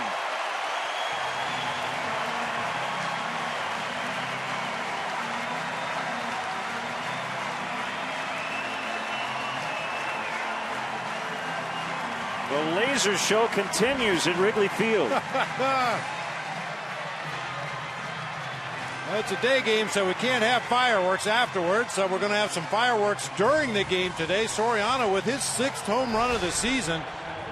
Looked like a breaking ball from Hinshaw once again. Belt high, middle of the plate. Those balls are going to get hammered under any conditions, but Soriano just absolutely put a charge onto that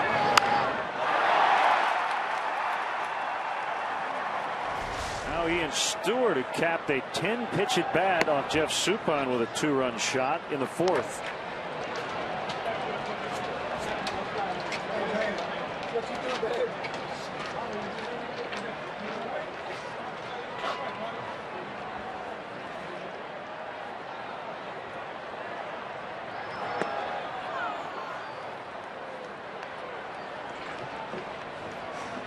Home run stroke is certainly back for Soriano, who now has 6 in his last 13 games. He went 30 without one to start the year.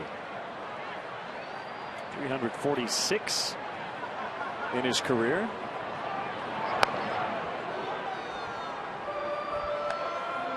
And Stewart's on the board today as well with a home run back in the 4th inning. Came on a low fastball from Jeff Suppan to straightaway center field.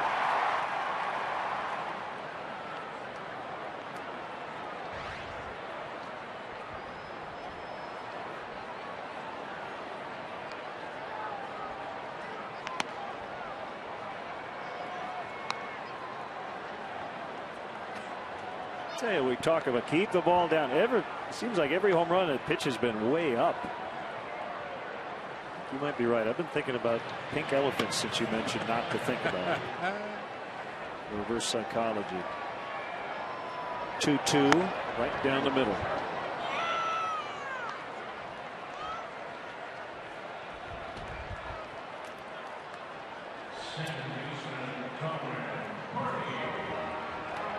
Well, I think left-handed hitters get caught looking at fastballs more often than against left-handed pitching than righties do against righties. I think left-handed hitters are so accustomed to seeing breaking pitches from left-handed pitchers that occasionally you can sneak a fastball. Would do it earlier in the game to Yonder Alonso, and now Hinshaw threw a fastball right down the middle for strike 3 to Stewart.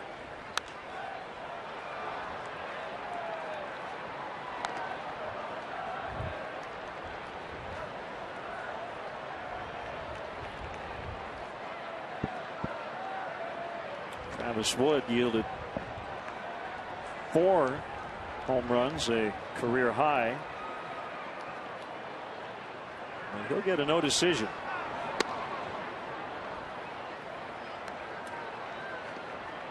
So will Jeff Suppan.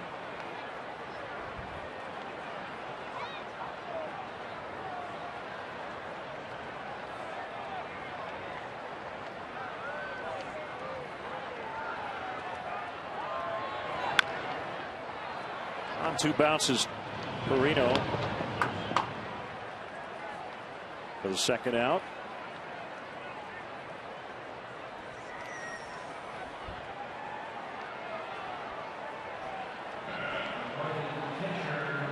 Phillies have added some insurance in the 9th, and that's now a final at New York. 8-4 Phillies. Cole Hamels or Bobby Parnell. Phillies in last in their division, but now 2 games over 500. Vinny Rotino with a homer for the Mets. John Mayberry. In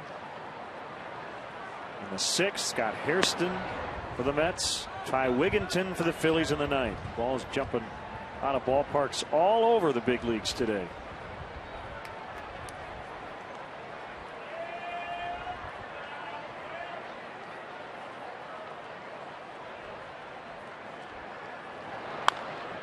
Blake Lally breaks his bat as he grounds out to Cabrera.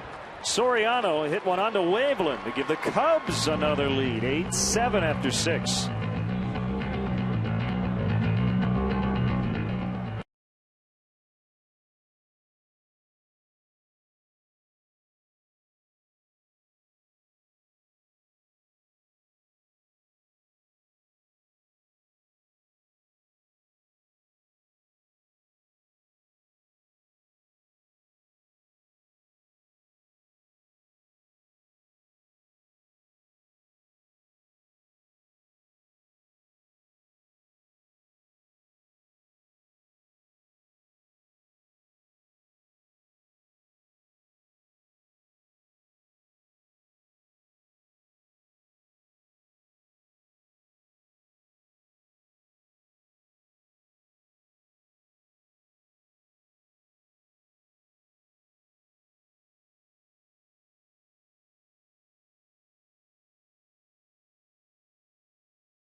advice the pitching coaches are giving to their staffs today.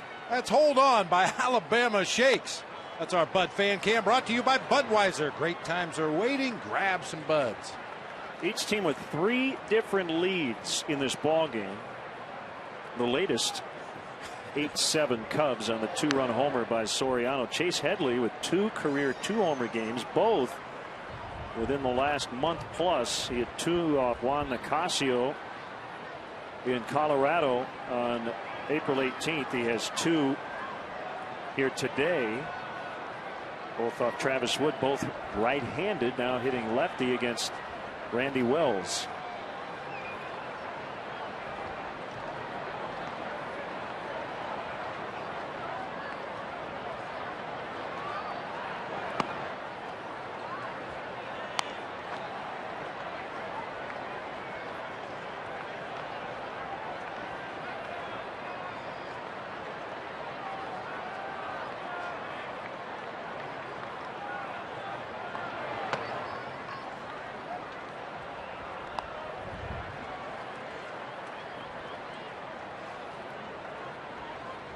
Hoping this is the final lead change of the afternoon as they try to end a 12-game losing streak. Chase Headley keeps on hitting. He's going to try to stretch it. Here's a throw by DeJesus late.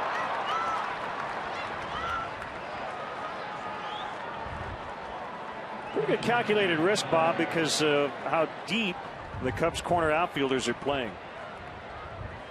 It's just some forethought on the part of Headley. Well, David DeJesus playing with his heels on the warning track out there in right field, decided it was worth a shot to get to second base here. It turns the corner at first and makes it easily. If it's possible for an outfielder to get a bad hop, it looked like David DeJesus did. Had to back up a step to play that one on the backhand side. And Headley in at second with a slide. Swing and a miss by Nick Hundley.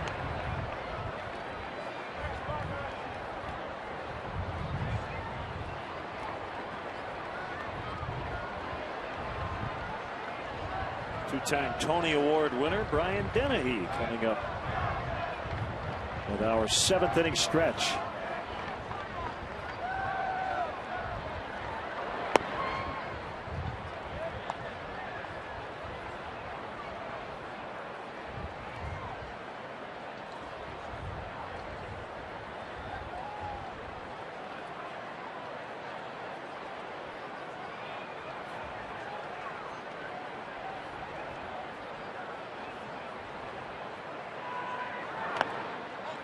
Down by the catcher Lally.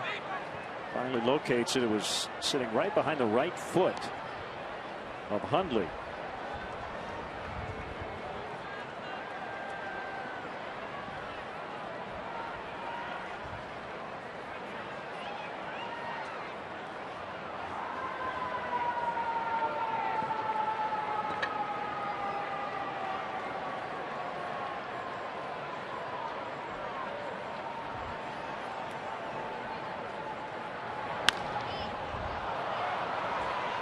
Joe Mather. It's behind the ball. Here comes his throw toward third. Headley is there with 1 out, representing the tying run. It just didn't look like Hundley really hit that ball well, but on a day like this, that is plenty enough to get a guy from second to third. For no other reason that the outfielder ends up catching the ball either flat-footed or backpedaling because of that wind blowing straight out. So once again, Headley with good base running, tags and advances to third with 1 out in the inning. Cabrera certainly a threat to bunt. The infield is in. Now he hit his first homer of the season back in the 4th inning. Sean Camp up in the Cubs bullpen.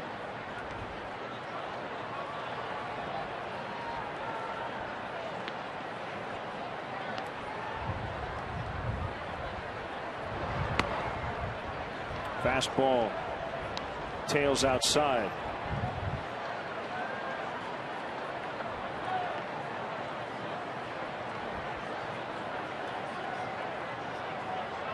Don't mind us.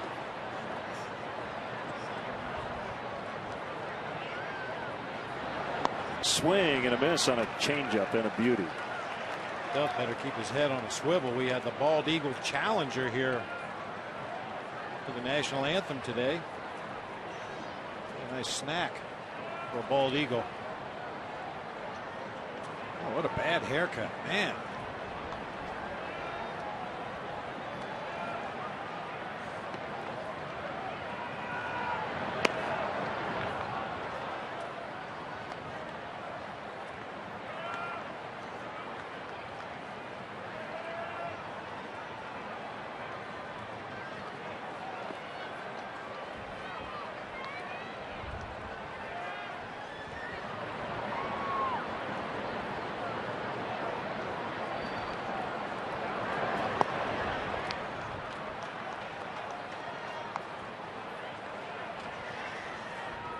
Marino on deck.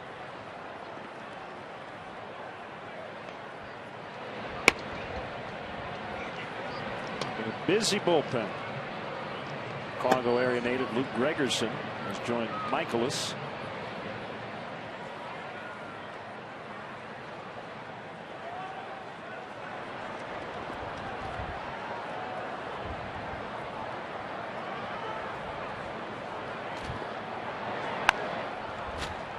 Throw's going to go to the plate. They get him.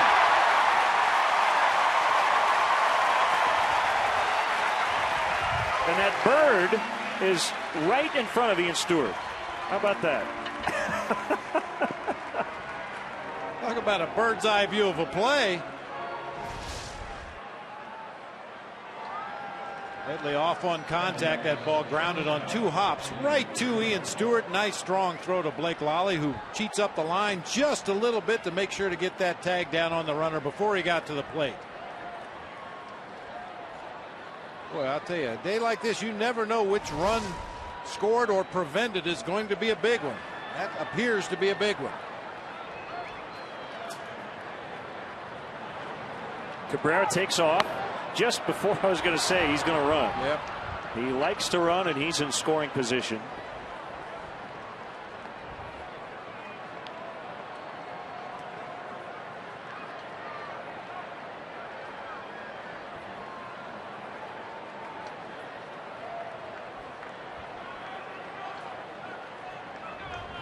Meanwhile, 1-0 on Perino. Jesus Guzman now on deck in the pitcher's spot.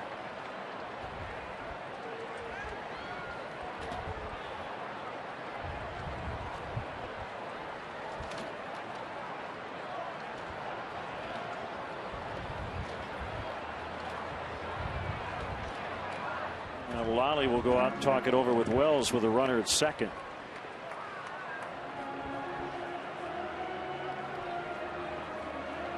Hitting the road, take the Cubs with you this season. Subscribe to MLB.tv today to see every Cubs out-of-market game live online and on your favorite devices in HD quality. Visit Cubs.com to order and get more details. MLB.tv, baseball everywhere.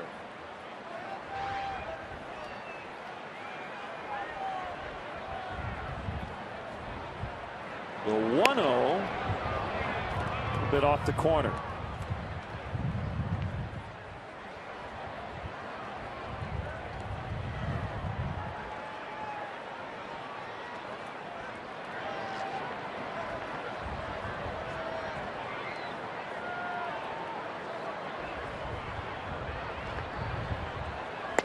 Right down the middle, 2-1.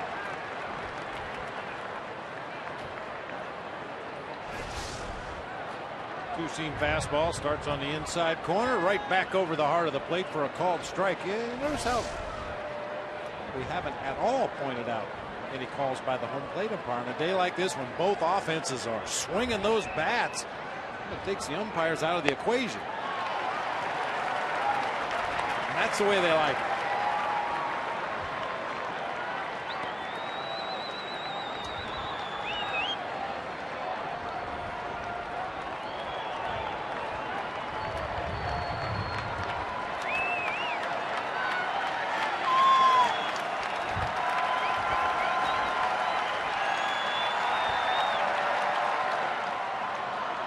Cabrera will end up at third.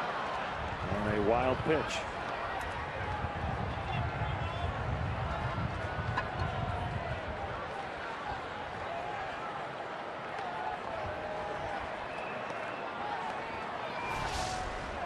Really easy for that runner at second base to read those pitches in the dirt. You just kind of watch the catcher. If you see him drop down to his shin guard, turn his glove around, fingers down, pretty sure that ball's going to end up in the dirt. And with Cabrera's speed, he's able to advance to third easily. 3-2 on the way, and he just got a piece of it. I think I got a piece of Blake Lally as well back there behind the plate, shaking out that right hand. Hopefully just a grazing shot to that throwing hand.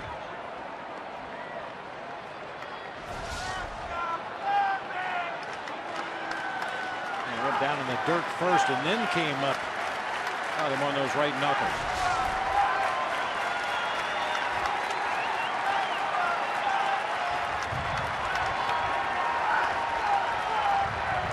Another 3-2, and he just hit him. It got the front leg. I guess the only good news for Randy Wells, as wild a pitch as that was, that it did hit the batter. Otherwise, Cabrera would have easily scored.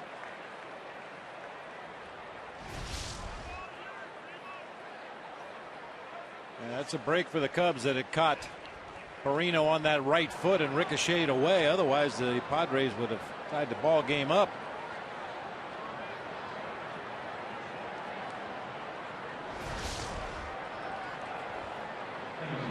Looks like Sean Camp will be summoned to face pinch hitter Jesus Guzman.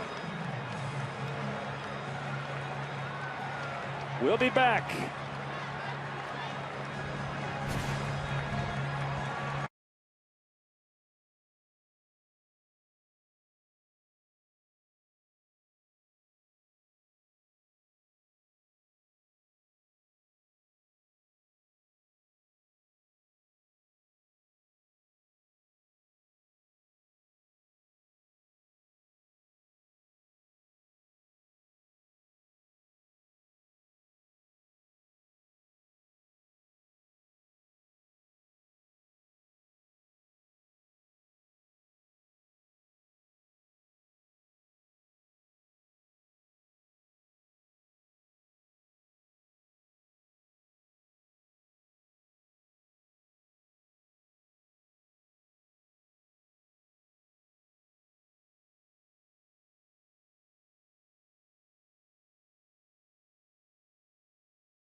The Cubs have 3. Visit your local Chicagoland Honda dealer today. Test drive a 2012 Honda Accord.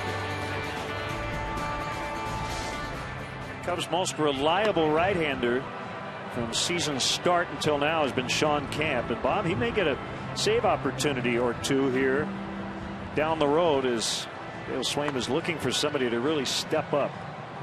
Well, and Sean Camp has consistently thrown strikes. He's been one of the more reliable Cubs relievers. You can see in his 22 previous appearances, 22 strikeouts, only 8 base on balls.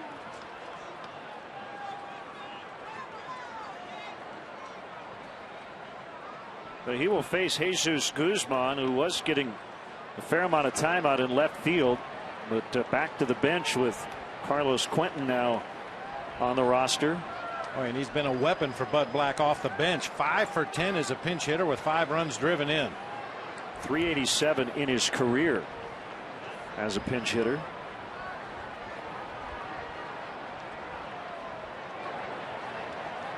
First and third, Cubs leading 8-7.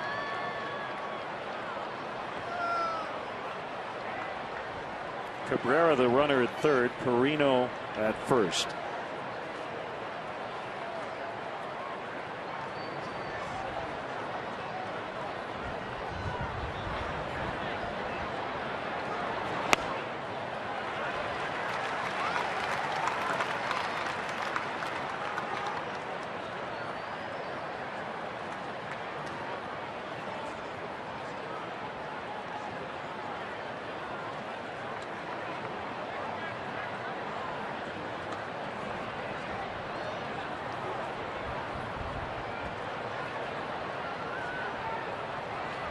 Champs 0-1. And Guzman already expanding his zone on a slider. 0-2. Big sweeping slider from Sean Camp. Starts it over the outer third of the plate. Ends up over in the left-handed batter's box. But Guzman, hungry for a hit, chases a bad one.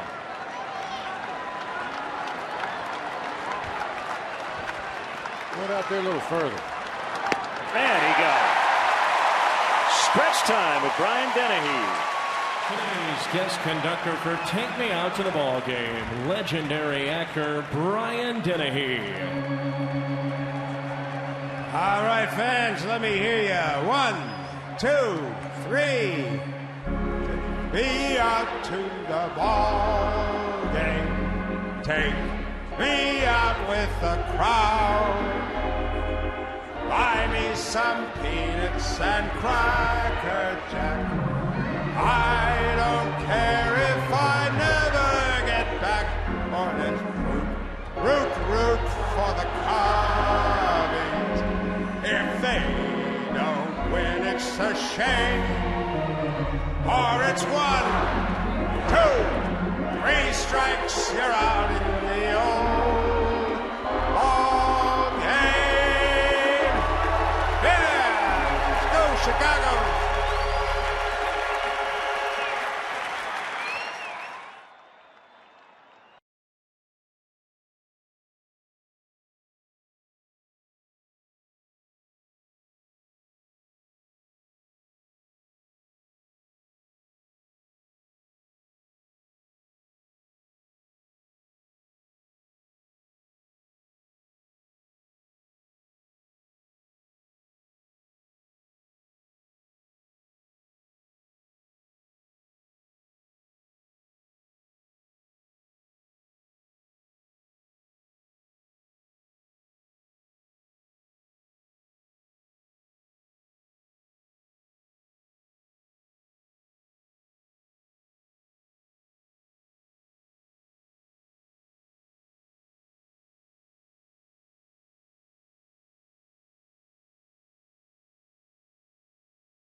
(8-7), and Reed Johnson will hit for Sean Camp, who got the Cubs out of the top of the inning.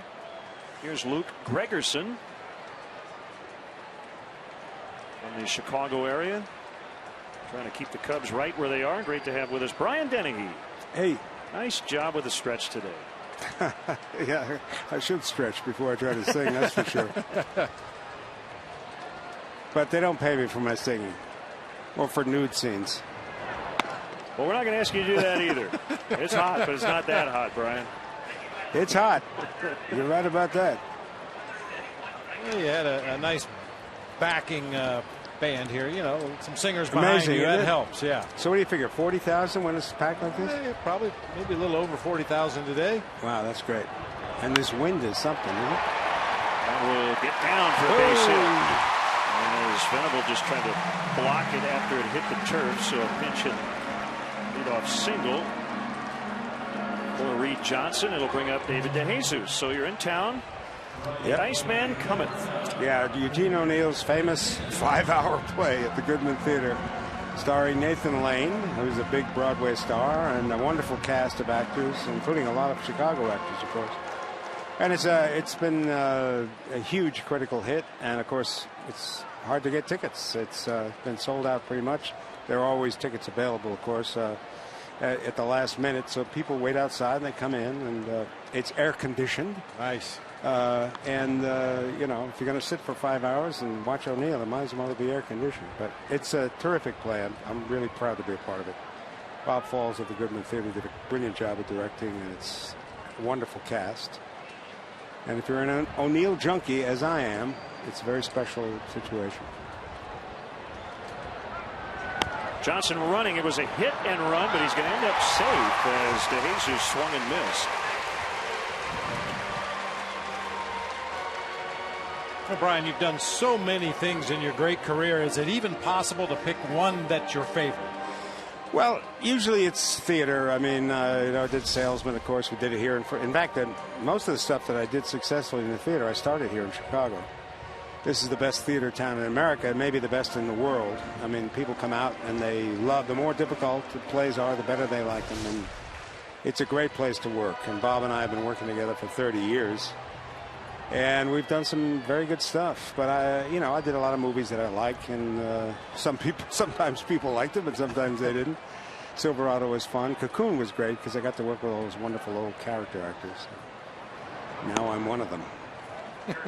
1-1 on DeJesus. When you prepare for a role in a play that has been done many, many times, how do you prepare for it? Do you try to put your own stamp on it? I mean, how no, you don't even think in those terms. What happens is you just do the play. The most interesting part of what I do is walking into the rehearsal room with 30 or 40 people, actors and technicians and directors, and spending the next 4 or 5 weeks pursuing this play, this vision that the playwright, whether it was Shakespeare 500 years ago or Eugene O'Neill 50 years ago or Arthur Miller or someone who wrote the play yesterday, trying to figure out how to best capture their vision on stage with the lighting and the set and the actors and the words. And it's a fascinating process. It is addictive working in the theater. And then you got to recreate it every night, 8 times a week, or in this case 6 times a week, because this is so long, which is also fascinating and exhausting. But it's a great way. It's been a fantastic experience for me for 50 years, and I'm glad I got to do it, and I still get to do it, which is amazing at my advanced age. So I got to ask you about cell phones, because that's been a big thing now. Is operas and plays, the cell phone goes off. Have you had any? We've had a few. We now what's have. your reaction when you're on stage in a dramatic moment? You get furious. I mean, it's not even the cell phones. It's so much as the coughers. You know, some people have an uncanny ability to cough at exactly the right instant or wrong instant. But cell phones make you crazy because you know. Good and caught by Denorfia as Johnson will tag and end up at third. You know that it's. You know, it's turned on in the intermission and used usually for not anything important, and it can really screw up a play, especially a play like this at a critical moment. But my standard response, if it becomes necessary to say anything to the audience, if the guy pretends that it's not on and he's not going to answer it, I always say, please, sir, answer your phone, and I hope you're an obstetrician getting called to the hospital. But what are you going to do? You can't, you know, it's modern technology. You got to live with it. So. Well, it's also part of the high wire act of doing a live performance. Sure. You never know what's going to happen. That's right. I mean, that's the whole point. You know, you say to people, the difference in theater is that what's happening is there's no filters or cameras or decisions or editing between you and the audience. They're watching you breathe and say your words and move on stage, and hopefully you're doing all those things the way you're supposed to. But the point is the emotion and the passion and the life exists there on stage. That's why it's so special. It's fascinating that this town is the best theater town and certainly in our country. The people really love the theater, and they love, the harder it is, the more they love it, whether it's Steppenwolf or us or Shakespeare on the Pier. It's all been a fantastic experience, and I'm glad to have been a part of it for the last 30 years. Infield in. Cubs leading by a run and trying to add on here in the late innings. The sliders Castro has missed. Joe Mather on deck. My son-in-law in Los Angeles, James Lancaster, who is one of the most fanatic Cubs fans in the world, is probably watching right now because they have this cable set up, him and his buddy Haggerty. So they're watching right now and suffering because I'm here and they're not. Although it is hot here, boys. I'll tell you that. 0-2.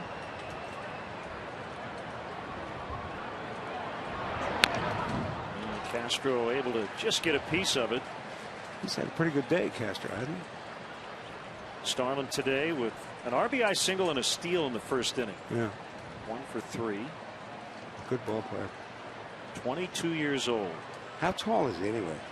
Well, Starlin's got to be what, 6'1", 6'2"? 6'2". Shortstop, yeah. Right?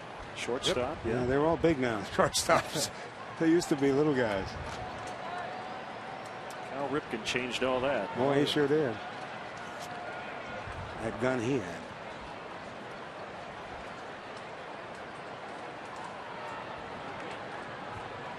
Another 0-2 on the way. Castro to deep left. That's an on. How about that? In the street. Oh, he had it in the back of the bleachers, and the ball ends up on Waveland. Yeah. 10-7. It's been a really good day now, Brian, for Castro. Yeah, I'd say so. How about that? Predicting that one, huh? I knew he was going to do it. On an 0-2 pitch. That guy had it in his hand. He's upset because he didn't catch it. And that girl caught one down here one-handed before. Well, what a great adjustment by Starlin Castro. A steady stream of sliders on the outside part of the plate and off the corner. Finally reached out and got the barrel of the bat on that one. Hold on to Waveland Avenue on a bounce off of that fan's hand. He's hit 4 home runs this year. He homered yesterday and today. 2 of his 4 have been on 0-2 pitches this season. 10-7. 22. Wow. I got a rash older than him. He said, I had it, and then I didn't. There's the 1-0 to Joe Mathers, swinging a miss, 1-1. Well, Brian, your team growing up, what was? The Brooklyn Dodgers. Brooklyn Dodgers. Man, I sat out there in the 65-cent seats day after day right behind Andy Pafko and lived and died with the Dodgers. Jackie Robinson was he was everything to me. Fantastic times. 47, 48, 49. And Andy Pafko and Carl Furlow and Snyder and Gil Hodges, who had a restaurant that we used to sneak into every once in a while, and of course that fantastic pitching staff. It was great stuff, especially when the Giants came to play and Sal Magley pitched. When Sal Magley pitched in Ebbets Field, Brooklyn shut down. Sal DeBarber. Then he wound up playing for the Dodgers, which is, I think, the first time I realized that life is not exactly what I thought it was. Sal Magley pitches for the Dodgers? No, he can't. Well, Andy, a former Cub and Midwestern guy, and had him in the booth many times. Great guy. Yeah, fantastic guy. And LaHare will single out into right center. Brian, thanks for stopping by. And again, we encourage you to go out and see The Iceman Cometh. Well, it runs through June 17th. And bring a peanut butter sandwich with you. It's a long evening. Thanks a lot. Thanks, Brian. Thank you, Great sir. to meet Good you. to see you. Thanks very much, guys. Brian Dennehy.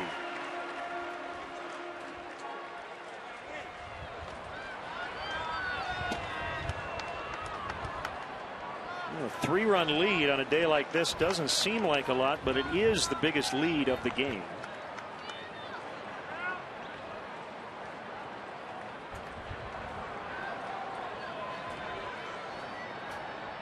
Good to see Brian LaHare pick up his 3rd consecutive hit.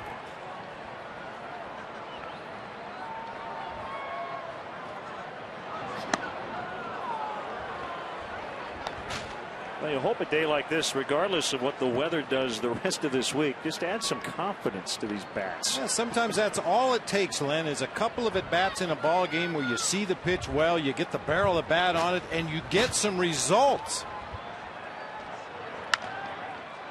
Back up the middle, and the base hit.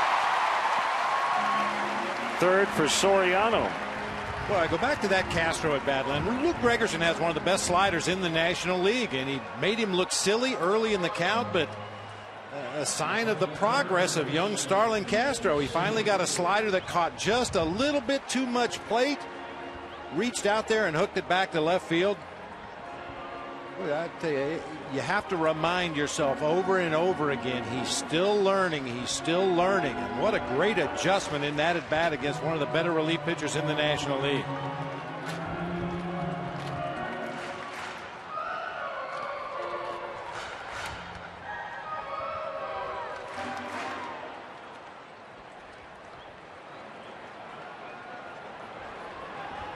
Bud Black out to the mound.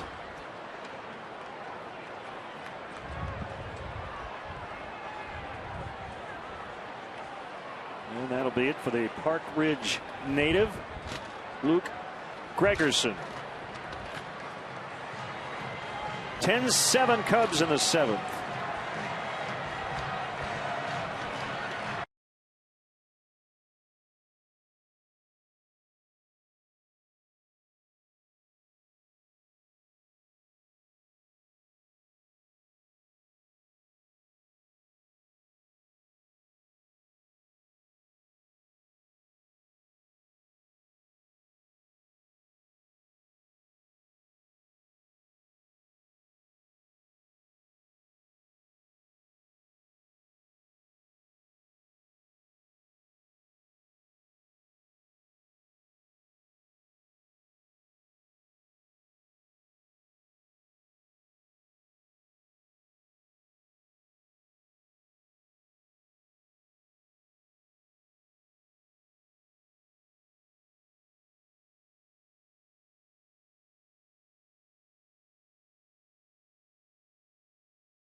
Giving up 4 hits, including a Starlin Castro home run.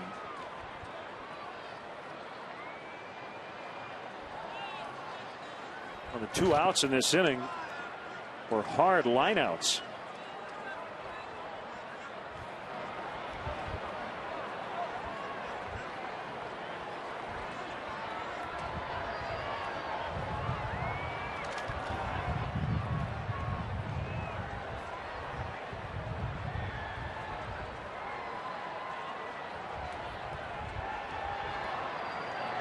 Tell you, Bob, I don't know if it's by design or not, but Dale Swain today, managing his bullpen, has used it in the fashion we have talked about a few times.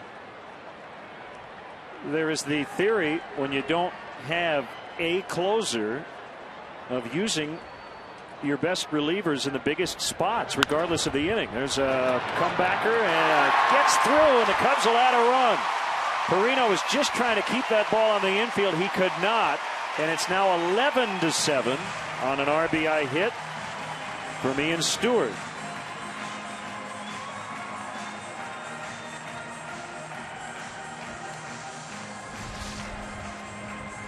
Cubs coming off a 6-game road trip where they scored 12 runs. This base hit up the middle by Ian Stewart drives home the 11th run of this ball game.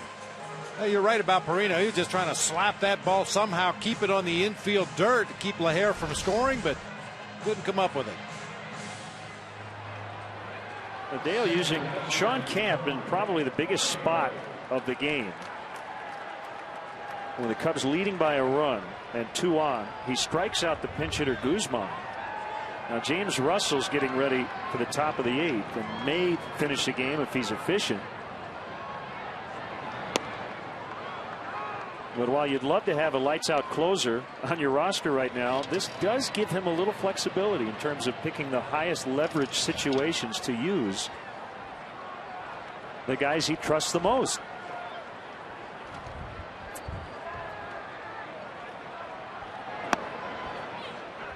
Well, and until and if the Cubs get a legitimate drop-dead closer for that ninth inning, I think this is what Dale's going to continue to do for the rest of the year. Situation with a couple of tough left-handed hitters coming up for the opposing team. You'll see James Russell. Barney lines out to end the inning, but a big one for the Cubs. They add 3 to their lead. It's 11-7.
Run. The Cubs would be fine if the run scoring stopped right here, leading 11-7. Reed Johnson stays in to play left. And lefty James Russell is on to pitch. Top of the order for the Padres coming up.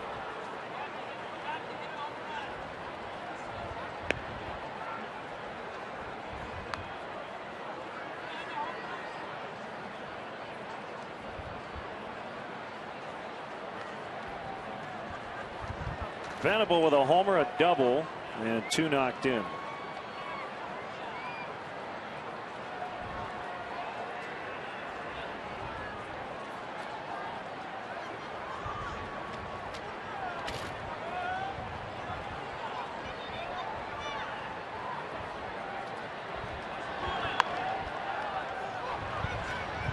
Russell will throw on Venable, trying to bun his way on.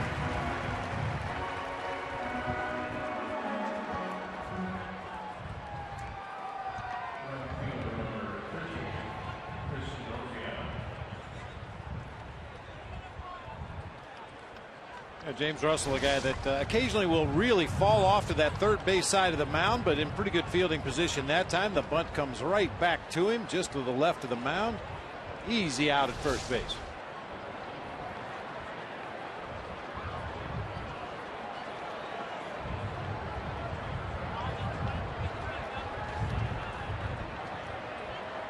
Looking the frozen Gatorade, looks like. Norfia takes ball 1. Boston beat Detroit 7-4 at Fenway. Jim Leland and Tigers third base coach Gene Lamont were ejected in the second inning, disputed a foul tip.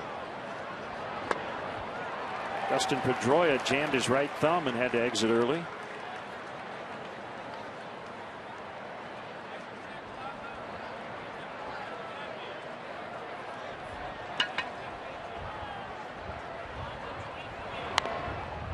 Carlos Zambrano improved to 3-3 as Miami beat the Nationals 5-3. Giancarlo Stanton, as we mentioned, homered his 11th in May.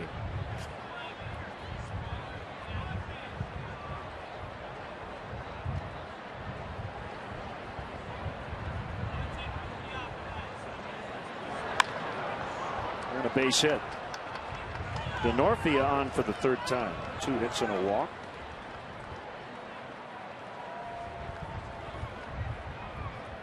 Bob, the Pirates won again. They're at 500. 4th straight victory, 4-1 over the Reds. 8 shutout innings for James McDonald. Alvarez, Barajas, and Walker all with 2 hits.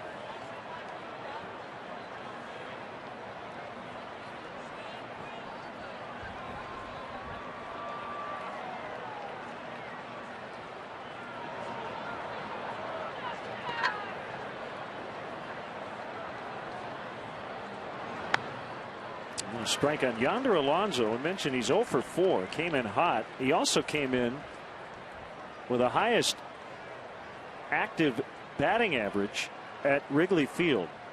9 for 16 for a .563 average.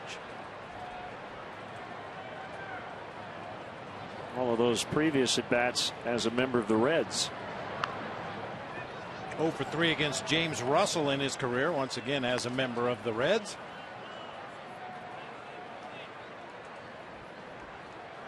Getting a lot of emails about the rally bird who was watching the game from in front of Ian Stewart. Made that nice play at the plate while the bird watched.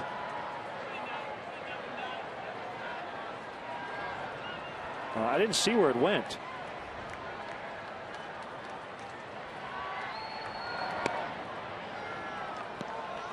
But he wasn't in much of a hurry, was he? Or she? On vacation, taking it easy. It'll be a nice game, nice day to take in a ball game.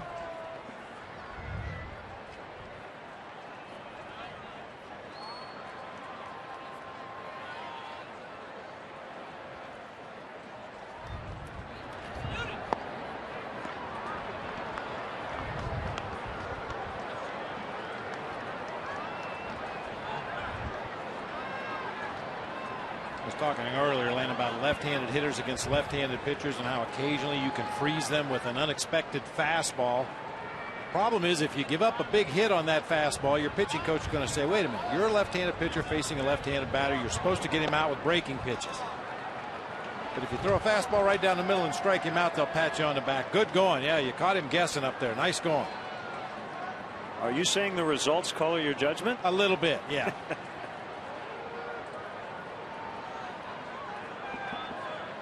The rally bird has moved to the roof.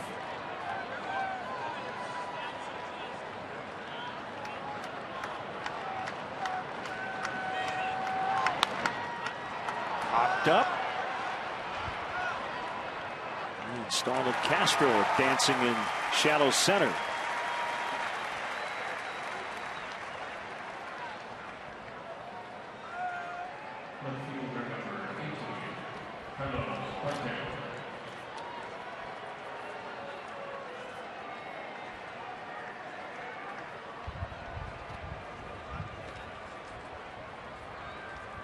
Alonso 0 for 5, saying I need some new batting gloves. Yep, those weren't working. Oh. Rock, paper, scissors. Oh, that's nice. Oh, how about that? What a touching moment. Yep. Stick around. If Carlos Quentin makes an out, he might throw his up there too, and then everybody can have one.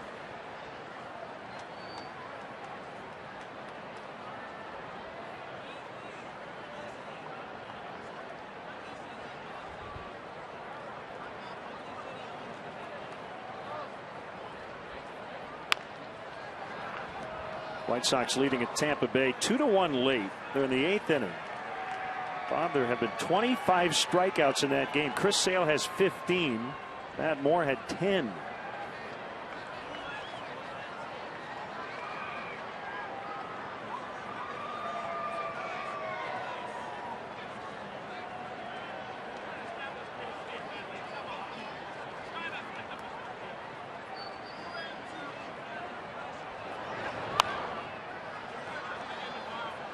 Paid crowd today 38,452.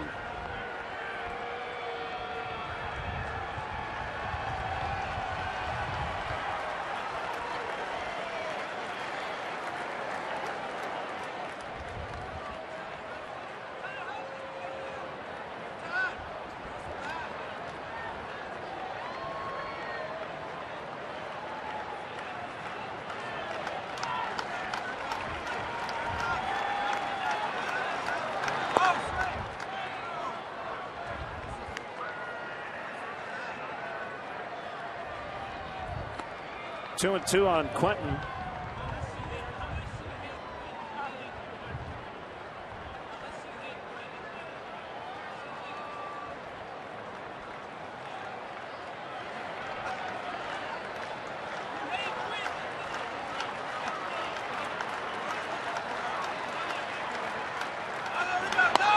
And he struck him out. Padres lead one. The Cubs lead by 4 late.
Want to get this homestand off to a winning start.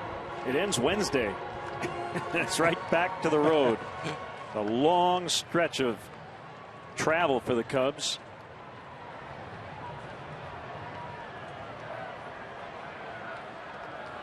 Well, you mentioned Steve Clevenger on a rehab assignment, killing the ball with Iowa. Talked to Wellington Castillo and Giovanni Soto briefly, both coming back from knee issues and both feeling good. Never like to see guys go down due to injury, and the Cubs with their top 3 catchers out, but it has given Blake Lally his first big league opportunity. And Coy Hill back in the organization as well. And a 1-0 count. Michael is still in there, coming in to end the 7th.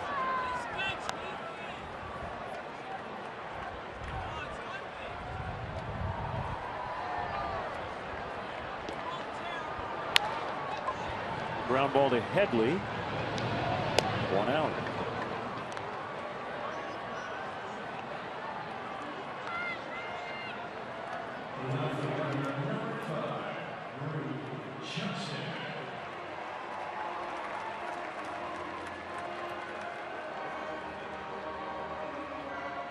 Padres don't come back in the ninth. They'll drop to 1-7 on this road trip.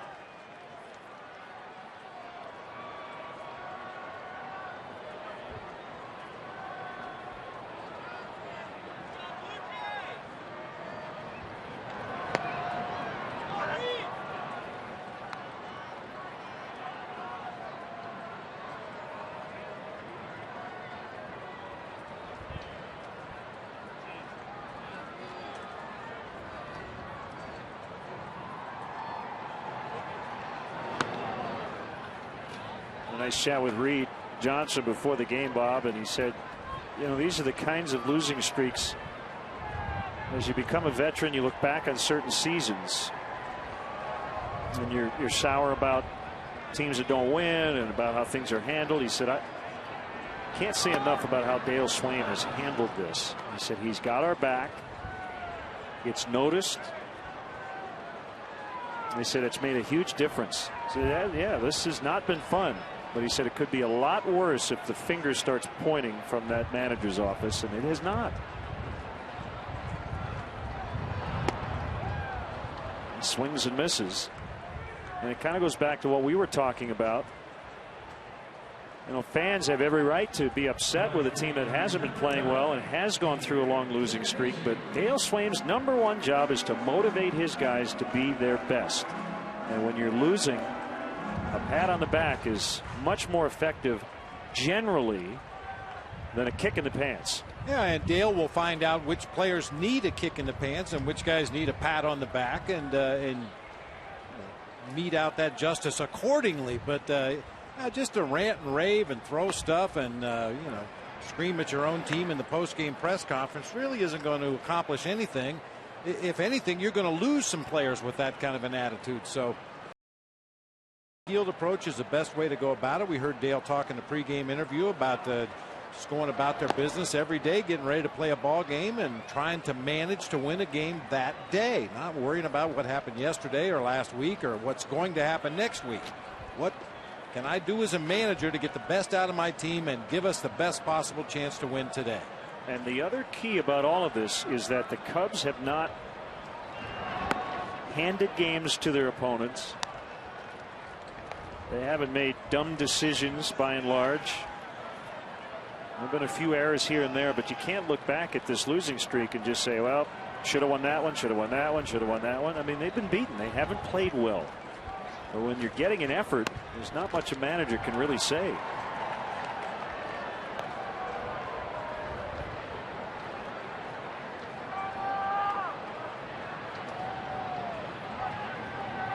In some ways, it'd be easier for Dale if guys were making dumb decisions. Just tell them, make smarter decisions. But when you're just not hitting, it's hard to tell a guy, get hits. That's going to drop. Wind aided, and Venable couldn't make the play. DeJesus will end up at third with a triple. He has 2 of them today.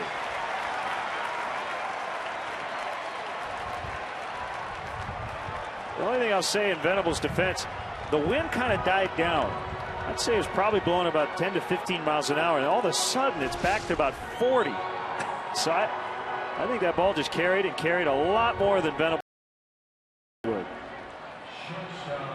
Thought he had a beat on it initially. Started a little bit toward left center initially, gliding over to where he thought the ball was going to be, and that wind just continued to push it further and further away from him.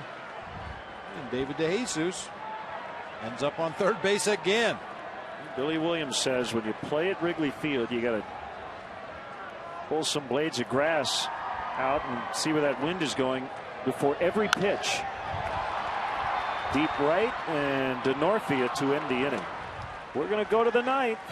Casey Coleman coming on, 11-7.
by 4, out hitting the Padres 14-11.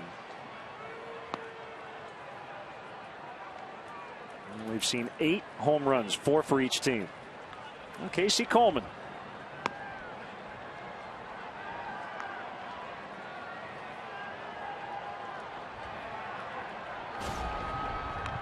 Our second AT&T Uvers replay under Alonso, deciding to discard his batting gloves, and the 3 youngsters doing a little rock paper scissors.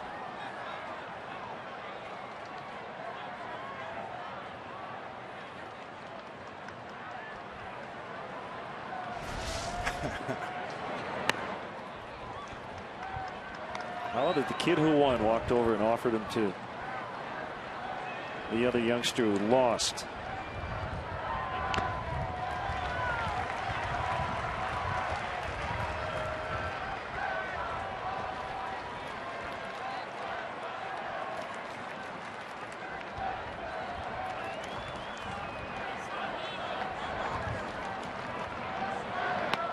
Swing and a miss and a changeup.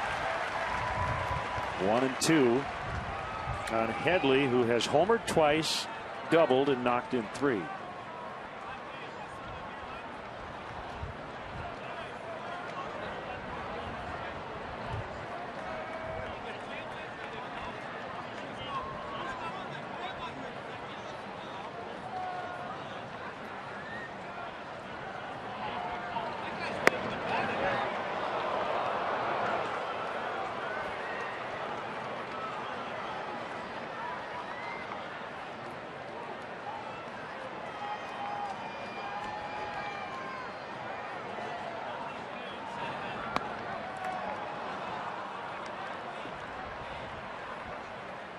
Full count, 3-2 with Nick Hundley and Everth Cabrera coming up this inning as well.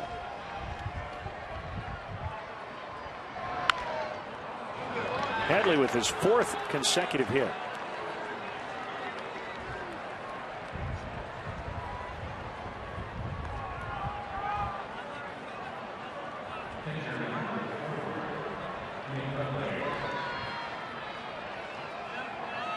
We've documented Casey Coleman's unique windup.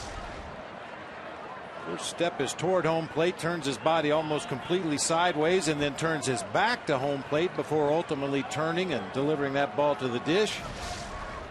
A lot of deception, a lot of movement on his pitches. And a strike. Well, you hope Coleman here can get a double play ball, get out of this thing.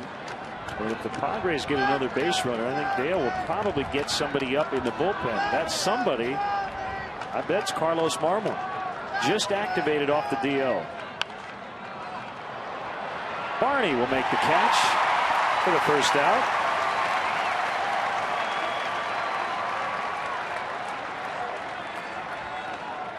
Other guys available, Michael Bowden and Blake Parker. Coleman trying to get it done himself here in the 9th in a non-save situation.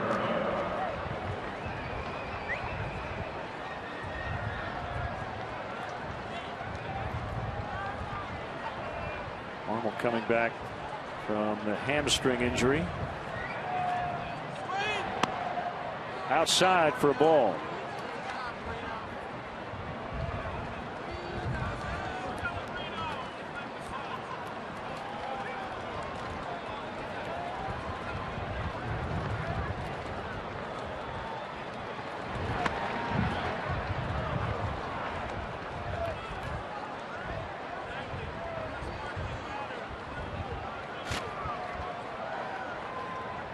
He'd love a double play to end it, but not going to be an easy thing to do with Everth Cabrera at the plate. Runs extremely well coming out of that left-handed batter's box.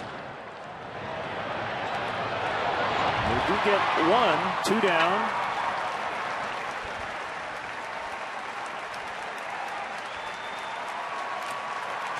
Time now for our Budweiser play of the game. Alfonso Soriano with a go-ahead 2-run homer to make it 8-7 in the 6th.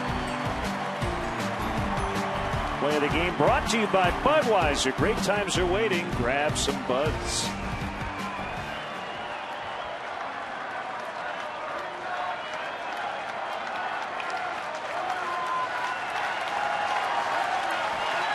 Andy Perino, runner at first, 2 outs.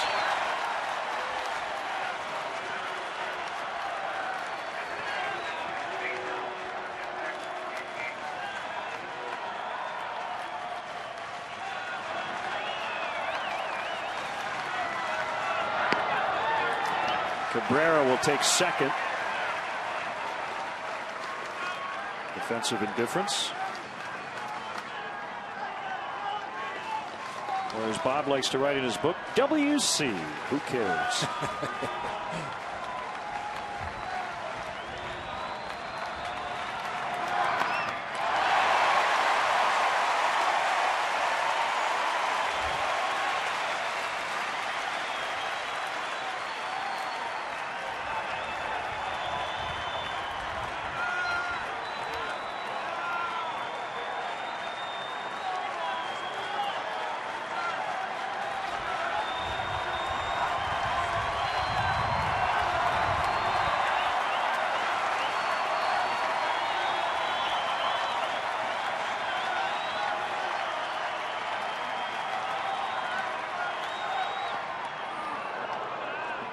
.94.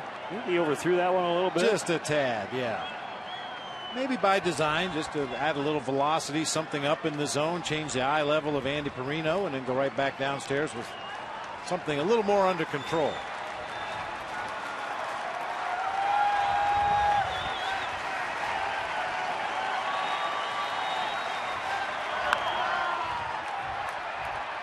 Coming back. Castro, Stewart, Starlin Castro with a catch. Cubs win for the first time in 2 weeks as they say goodbye to the 12-game losing streak. 11-7 the final.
Well, we welcome in power hitter Darwin Barney.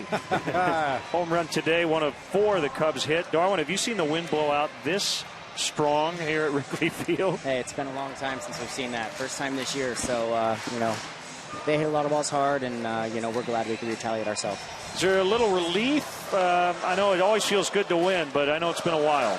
Yeah, it feels good. You know, I'm excited to go in there and experience it with those guys. It's been a while, so, you know, just build off it a little bit. Darwin, do you think this is the kind of game that can maybe jumpstart the offense? Sometimes when it's been a while since you've squared a ball up at the plate and you do it 2 or 3 times in a ball game, that can really carry over.